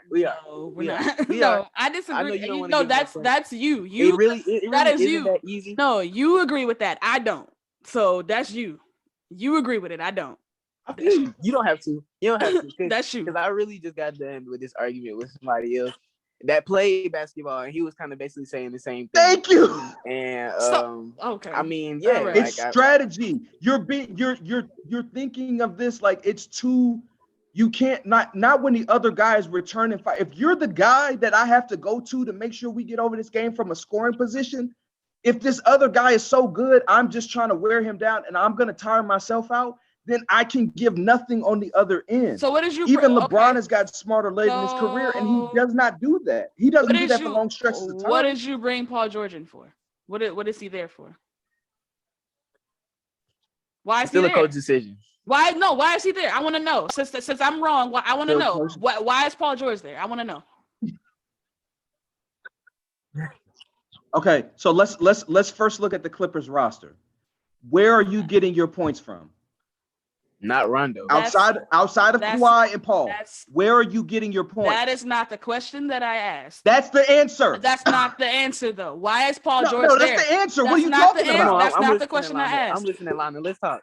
Why is Paul George there? What is his purpose to be on the Clippers? Why is he there? I just answered the question. No, you didn't. You said the right. I didn't ask. I just answered. Where do you get the points from? He's there to score points. Okay. So then, if he's there to score points, correct. So he's a problem. You would agree. It's not the only thing. You would agree that he's a prominent scorer. Yes. Yes or no?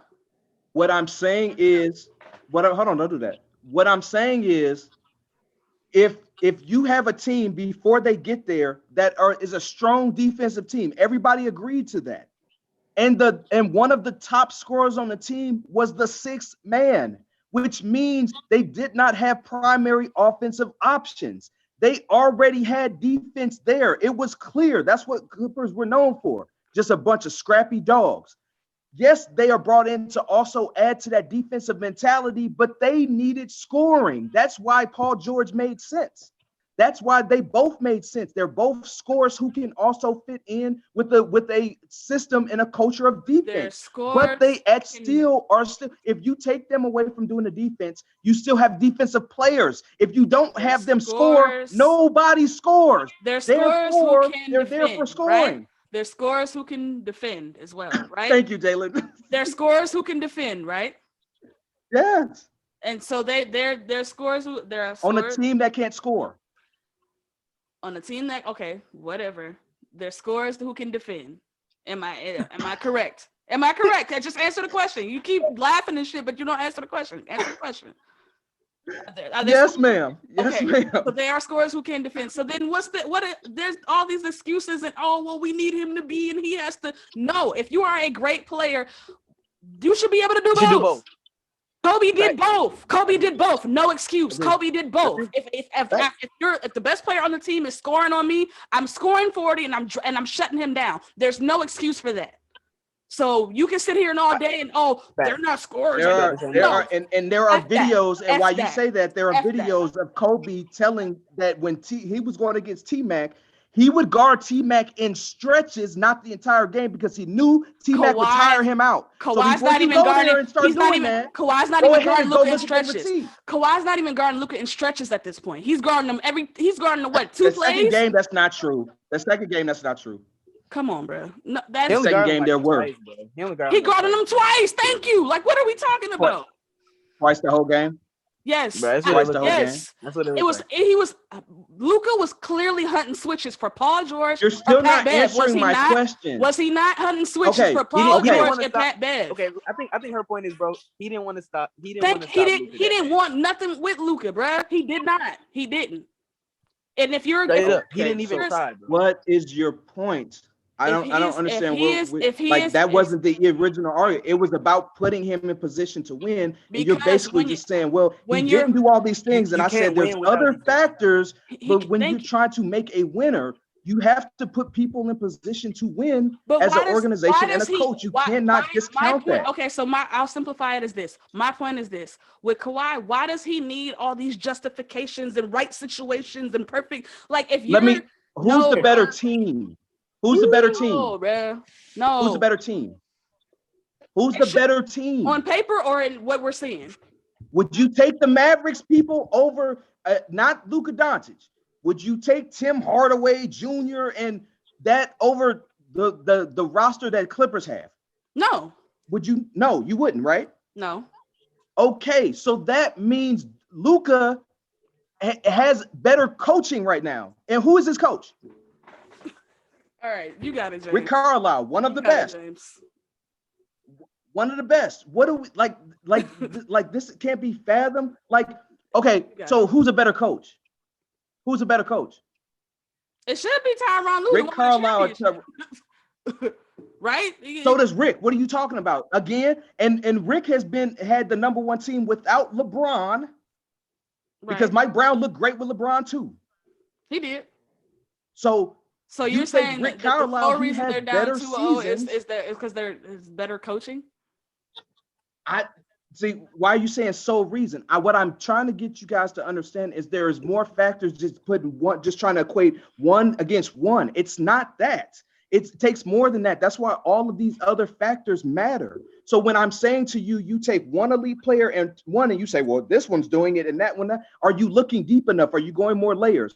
How was their coaching? How was the organization? How are the people that are around them? Like, you have to look at more than just he's doing this and he's doing this. It's not that simple. You have to go deeper. That's what I'm saying. It is, but especially when you're talking about elite. Okay, when we start talking about Mount Rushmore and we start talking about the most elite players, it comes down to the most smallest details, right?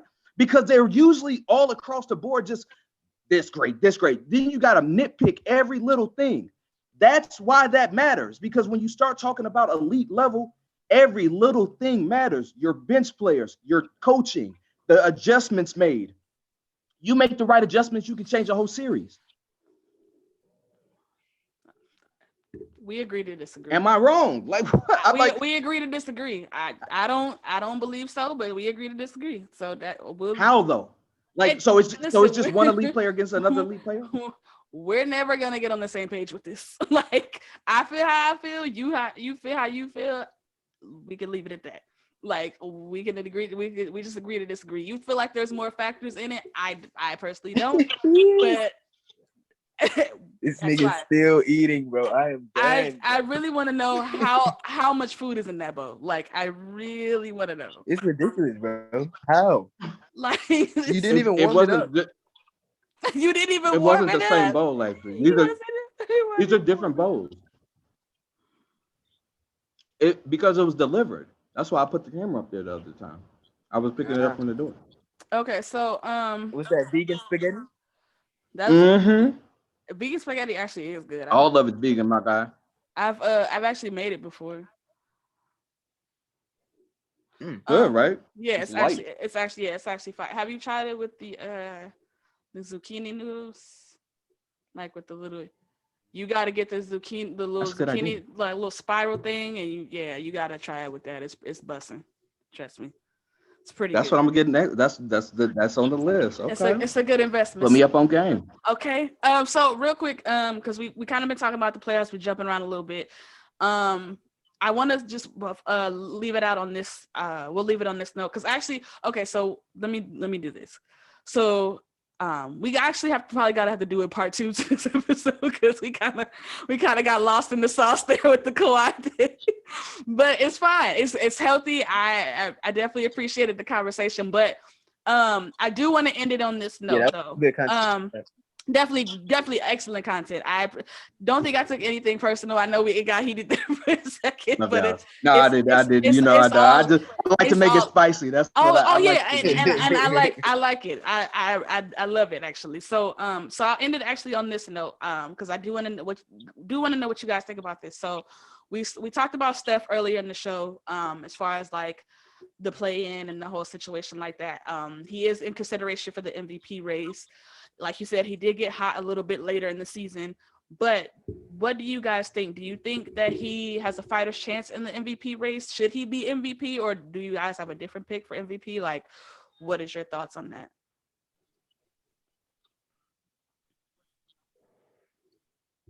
Anybody can go. Doesn't matter. Yeah, with me go. Yeah, go ahead. I'm going straight Jokic. Nobody's seeing him right now. Jokic. Nobody. I'm not mad at Jokic. I'm not mad at a Jokic pick. Almost the best player in the playoffs right now. Oh, okay. And honestly, you're not wrong. You're not wrong because he has. I can appreciate that. He has been playing well. James, what about you? What do you think? Man, I got to pay more attention to these Nuggets, man. I hadn't paid enough attention to the game to kind of really watch him. Mm-hmm. But his numbers are phenomenal. No one else is playing but him, bro. Mm-hmm. I believe that. I believe his numbers are phenomenal. I know he's a great passer. Actually, I know he can shoot from anywhere. Their role players have been playing really good for them though too. Now, I mean, he has great numbers by himself. Don't get me wrong. But I would say, what's the guy's name? Was it Michael Porter Jr. has been hitting shots for them? Yeah, he's been hitting shots for them. You got Aaron Gordon. Aaron Gordon has been hitting shots for them. You got Aaron Gordon, but he's been but I mean, even that's my Magic fan right there. Even with Jokic playing as well as he's playing, I mean, so even as I meant to say that the other way, even as great as the role players have been playing, I still think there is a separation with Jokic because he has been damn near unguardable for like the entire, like he's kept them in the rate. Like a lot of people thought they were kind of going to fall off once they lost Jamal Murray, and he's kept them right there in that same spot. So he definitely has to be high consideration, at least for me, for MVP. Now the whole thing with Steph for me is as hot as Steph was on fire. Like he was as hot as anybody could get towards the end of the season. But I just don't think it was consistent enough for him to be MVP. I would personally give my MVP to Jokic as well, because I think Jokic has consistently played the way he's playing now throughout the year. Like he's been putting up those same numbers all year. Like Steph had a hot streak from the end of March to the beginning of May. You know what I'm saying? Like that was Steph's stretch for MVP, was the end of March, beginning of May. Jokic has been playing like that since the NBA started again. So, you know what I'm saying? Like, I would probably give my MVP to Jokic personally. So I'm with you on that, Jalen. Straight up. Yeah. I'm gonna give my MVP to that food. They set that off, bro. I want to thank them from the bottom of my heart for providing with that love. I can't with you right now. I love what him. I love the big man resurgence. I love him and Embiid being at the top of the MVP race. I love seeing that. I've always been a fan of the big man. I think that's like I say, it's a bunch of small dudes running around that can be great, super athletic, but you get a big man and it's just something special. Yeah. So and he's a traditional big man, like back to the basket. You know what I'm saying? Kind of big man. Like he's one of those. 100%. Yeah. 100%. So I could see that, and I think Steph did enough to put himself in the conversation. For sure. I definitely think he did enough. But I don't think he should win. I mean, he definitely dragged out of all the teams. That collective he had was worse than what Embiid had and what Jokic had. And I honestly, and to kind of piggyback off of you, James, because I know you mentioned earlier, like before we started, as far as Steph not making the playoffs, would that be a knock against his MVP race? And I honestly don't think so, just because I think of the way that they got knocked out of the playoffs is why it's not. Because if you think about it, he's a LeBron lucky 3-point shot away from being in the playoffs. Like, you know, it wasn't like whoa. It was listen. I am a LeBron, and I am the president of the LeBron club, and I know that shot was getting late over here, y'all. I'm gonna have to talk to y'all later. Cause y'all tripping, bro. No, listen. Like I said, come Hold on, bro. hold on. Both of y'all. Listen. Just one question. Both of y'all hooped. Mm-hmm. Both of y'all hooped. Mm-hmm. How many times have you just been messing around and practice the 3-2-1? Oh, all the time. 100%, 100 All the times. time. Yeah, all the time. That's not no luck, bro. This man been in the league 20 years, bro. It You know is, where the rim at. I know it is because I've literally had the. You got little Steph running out there. I'm shooting that. No, I'm not saying he shouldn't have shot it. That's a highly improbable shot. I'm not Yeah, saying that that's a highly improbable shot, though. That. No, but what I'm saying, I knew that shot was going in. Under the circumstances, if listen, I'll say this: under the circumstances, if he couldn't see how he claims he couldn't see, then yes, it was. Then I'll give you that. But to me, knowing LeBron the way that I do, I don't feel that was the case. I feel like there was a smidge of an exaggeration about how hard he got hit in that eye because he was square. Like he was literally like the ball got kicked. He's like, and it was one. He was in the right place at the right time where he didn't have to create the shot. He literally just stepped into it and shot it. I've literally been in that same situation. That's not a probable shot. That's a 1 in 100 time shot. Because it was not that hard, bro. But it is because it's not even that. But that's normal range for Steph. Yeah, that's not. It's not for even LeBron that. on God, he shoots that, bro. Like he practiced that. I'm not saying that he doesn't shoot that, but I think, like I say, time of the possession. Yes. And the difficulty of the shot. Yes, because and for it not to be normal range, like if you see, he's probably taking 10 shots from there all year. Like, he shoots it, but he doesn't shoot it with regularity. So with all those things considered, it's kind of lucky, man. Yeah, it is because I need you to it's a great shot. Every no, it was a great shot, but it was Steph shot lucky then. No, it's not because the Steph practices those shots. But Steph shoots there regularly. Yeah, he shoots that. Yeah. LeBron shoots threes regularly, but he doesn't shoot threes from that particular spot regularly, and that's what makes it lucky. Range extender. Exactly. Yeah, like logo LeBron. Yeah, we don't have logo.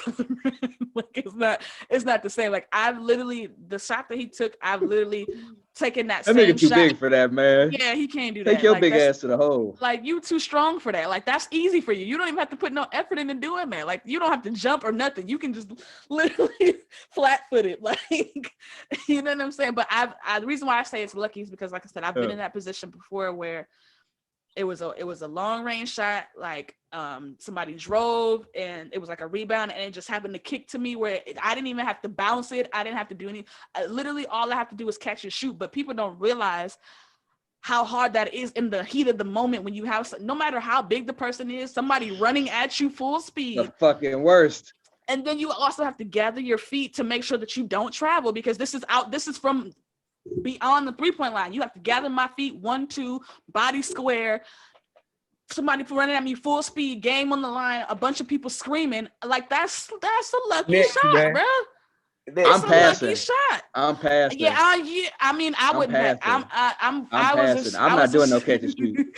I'm gonna do a catch. I wasn't a catch and shooter. I'm a catch and shooter. So to me that's perfect. Like I was catch and shoot all day. Terrible catch and shooter. Oh, I can catch and shoot on the run. I'm a catch and shooter all day long. So that to me, I was like, oh, that's perfect. But if you're not built that way, or if you don't, like I said, LeBron's not a catch and shooter. So for him, it's different. Like now, if it was somebody like Steph, of course, I expect you, because Steph's greatest attribute outside of shooting is how he's able to move. I don't want to talk about this anymore. Move without how he's no. Let me just finish this point. His greatest attribute. I gotta create my shot. I cannot the thing is, and make a shot for nothing. His greatest like, don't pass attribute, to me and me be open. No. Me being open is like giving them the ball. No, like I said, that's what makes. But see, that's dangerous. the crazy part. All of mine is off of I'm an isolator. Yeah, see, like I'm gonna get past you, or I'm gonna create the shot. I'm great at that. I'm not because of quickness. You know what I mean? I'm good enough. I'm good enough in ISO to get my own shot off. I'll say that. Like I'm not great at ISO. I'm good enough though that I can drive the lane. I can create my own shot. That's not an issue. But if you ask me what I prefer, is to catch and shoot because I excel at that. Like I can move great without the basketball. My release is quick. So as soon as you hit it to me, I'm up. You know what I'm saying? So that's why like that shot for LeBron was probably like, okay, let me try to. But for me, I'm like, oh, this is perfect. All I got to do is catch it and oh yeah, that's cash money all day, like all day. That's why nobody runs at LeBron if he's like open on the perimeter. Yeah, they don't run at him to stop him from catch and shoot. No, because he's not a catcher. Gonna set up his three. Yeah, exactly. And that usually means if I run at you to shoot the shot, more than likely he's gonna pass to the open man. So that's why that's another reason why they don't run at him, because he's such an elite passer. It's like if I run at you, then I'm giving you the opportunity to pass to a cutter or pass to somebody who is an elite catch and shooter. To you know what I'm saying, make that shot, which is like James said, why they don't run at him when he's in the catch and shoot position. Me, you gonna have to run at me, like, because I'm gonna let them go. Like, soon as it hit my hands, it's out. Like, I'm letting it go. But okay, so we got that out the way. So I think we all agree that Jokic is just the MVP. Really quick before we go, just one more thing I do actually want to discuss with you guys. Hawks and Knicks real quick, because that's been a really, really good series. Trae Young had his coming out party in game 1. Game 2, he still scored 30. They lost, but he still scored 30. So he still, played his game. What do you think this does for Trae Young? I mean, win, lose, or draw as far as with this series, like, what do you think it does for Trae Young going forward? Like, does it change your perception of Trae Young if they win or lose this series? What do y'all think?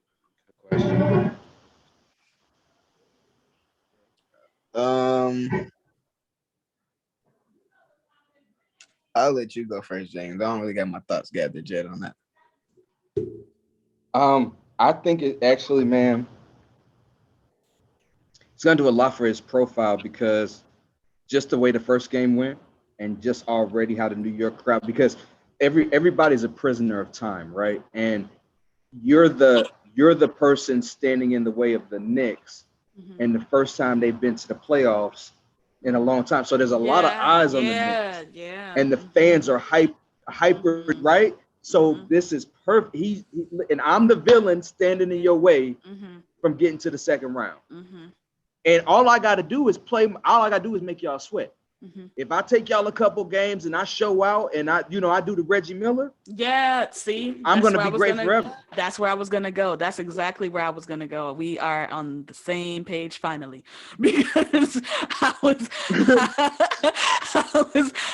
absolutely going there, because I think of it in this sense, because you think of the Knicks, like you said, the Knicks history against every other team in the East. Let's just put it that they, especially if that team has had a superstar, you know what I'm saying? Whether it be Jordan, whether it be Kobe, whether it be Reggie Miller, whether it be Bron, whether it be like even Derrick Rose when he was at his peak, like, and the Knicks were still kind of in the midst doing their thing when they had Miller. Like every team that they've had to go against, there's always been a villain on the other team, and you kind of make your claim or your name, if you're in the Eastern Conference at least, against the New York Knicks. Even if they're not in a running to be for a title contender, even if they're low barrel, like they're still the New York Knicks. It's still Madison Square Garden. So you still, like, there's still the stout to that. So I think for Trae Young, for me at least, 100%. If in this being your first playoff series, if you're able to put the nail in the coffin as high, especially as high as the energy is for the New York Knicks, that puts you on a different level. Now it puts you on a different level of expectation. It's already been talk of the town. Oh yeah. Oh, for sure. After game 1. I can only imagine what Atlanta's like. Everybody right now. ran that story. Oh yeah. Like for sure. Nah, he's a problem, because I mean, I think the style and the pace of the Knicks is just so fast right now. When they kind of play, they make everybody tired. But it looks like Trae's making them tired. You know what I mean?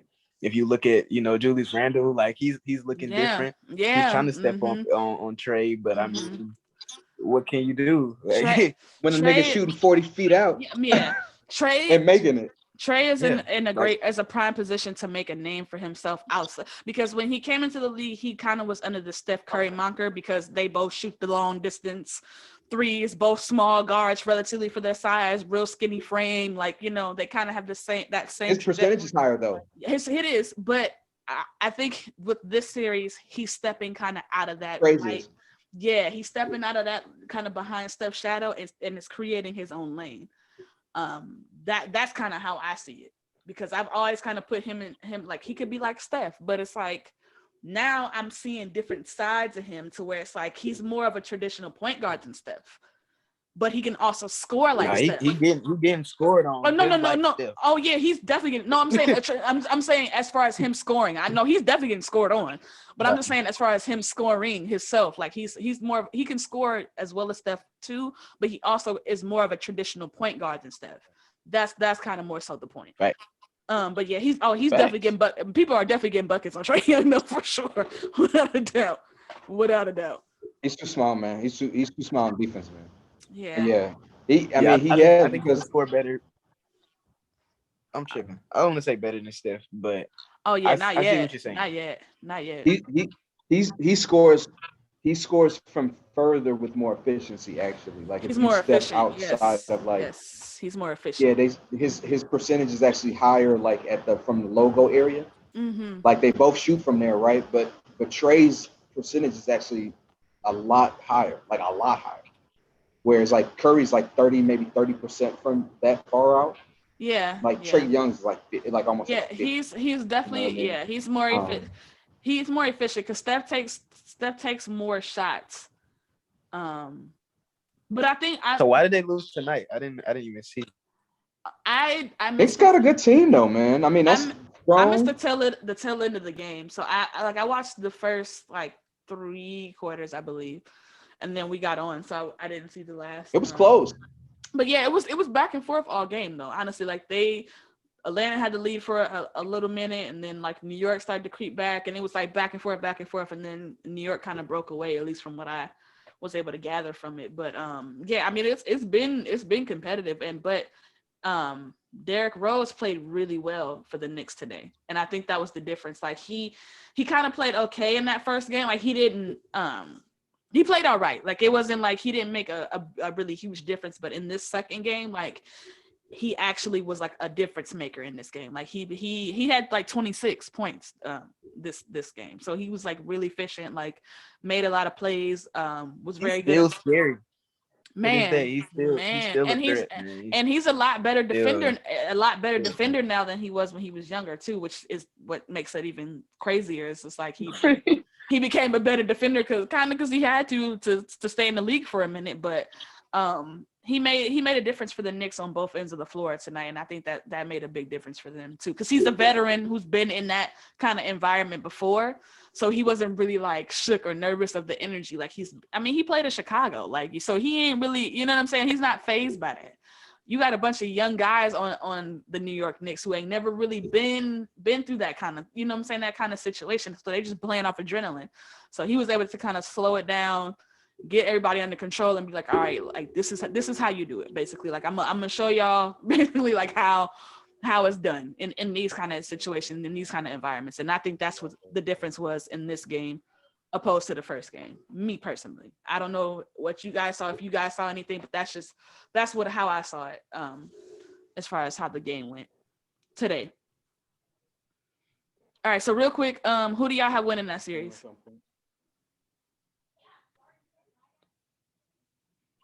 Hawks. What about you, James? I'm gonna go with the Knicks. Knicks, okay. Knicks. They're okay. tired, man. They've been running, man. They've been running for the last 2 months. Clippers, Mavs. Who y'all got winning? Who y'all got winning? Clippers, Mavs. Even the James is gonna be Kawhi. Okay, shit. I'm not like a huge Kawhi fan. I do believe in his skill set. I do believe he's one of like 10 players you can build a team around. But I think that's just, who wins the series? I just think that's a no-brainer. Who wins? There's probably 10 people in the league you can build a team. Mavs. Mavs. Okay. I don't think they have the resolve to come back from 2-0. Me either. Couldn't I'm win. gonna throw one more at y'all, and then, like I said, the other series we'll discuss on the part 2. But next, Jazz and Grizzlies. Jazz. Jazz. Memphis gonna fight, but I don't think they can. They don't know how to do that. They don't they don't know how to win no series. I agree. I would go Jazz too. I got Jazz, Mavs, and I think I got the Hawks for the Hawks and the Knicks here. I think I'm gonna go to Hawks as well. I think they got a little bit more. Go jump with the Grizzlies. Okay. You going Grizzlies? Okay. Why? I just kind of want to go against the grain. Oh, this is what he does. He just wants to go against it. I knew it. You know what I mean? I just keep it spicy. You feel me? James is I'll rock with him. I'll James is an op. He always want to go. He always want to go against the gray. He's like, no, I'm just playing. All right, y'all. But honestly, it's been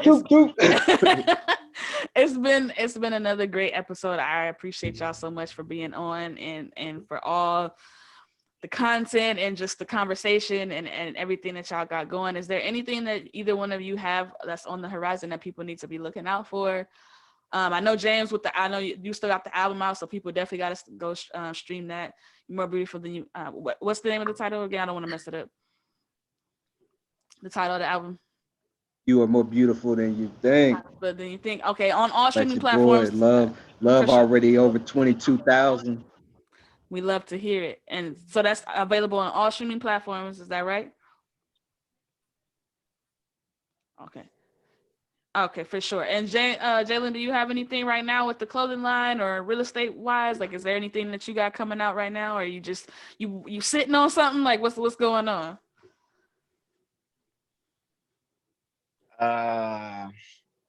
Nah, man. I'm chilling, man. I'm doing these summer classes for school. I'm still a student, man. College student. So, we like to hear it. Yeah. I'm working on that, and I'm looking at these playoffs, man. It's really good for basketball.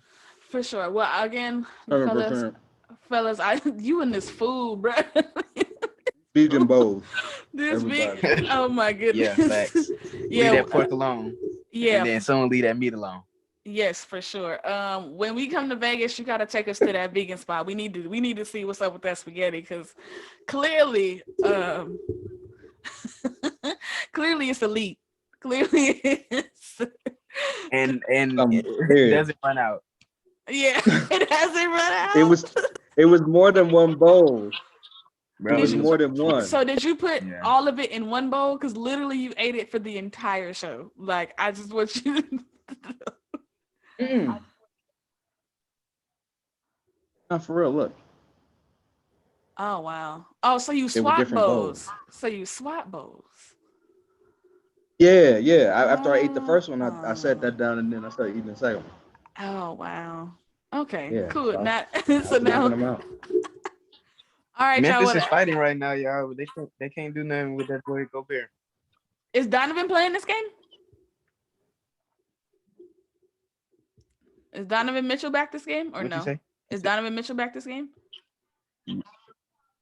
Yeah, he out there. Oh, okay. All right. Well, I'm gonna go catch up on this game so I can watch it. I don't know what happened to James, but much love. Appreciate you. Appreciate you on the show, and I'm gonna put this out probably after I get off of work tomorrow, so it'll be up and running. But that's another episode from the ground up with featuring my favorites. You know what I'm saying? Make sure y'all check out everything they got going on, and we out this thing. Yes, sir. All right, cuz. Love you, cuz. Appreciate it. All right, love you too. Yeah. Bye.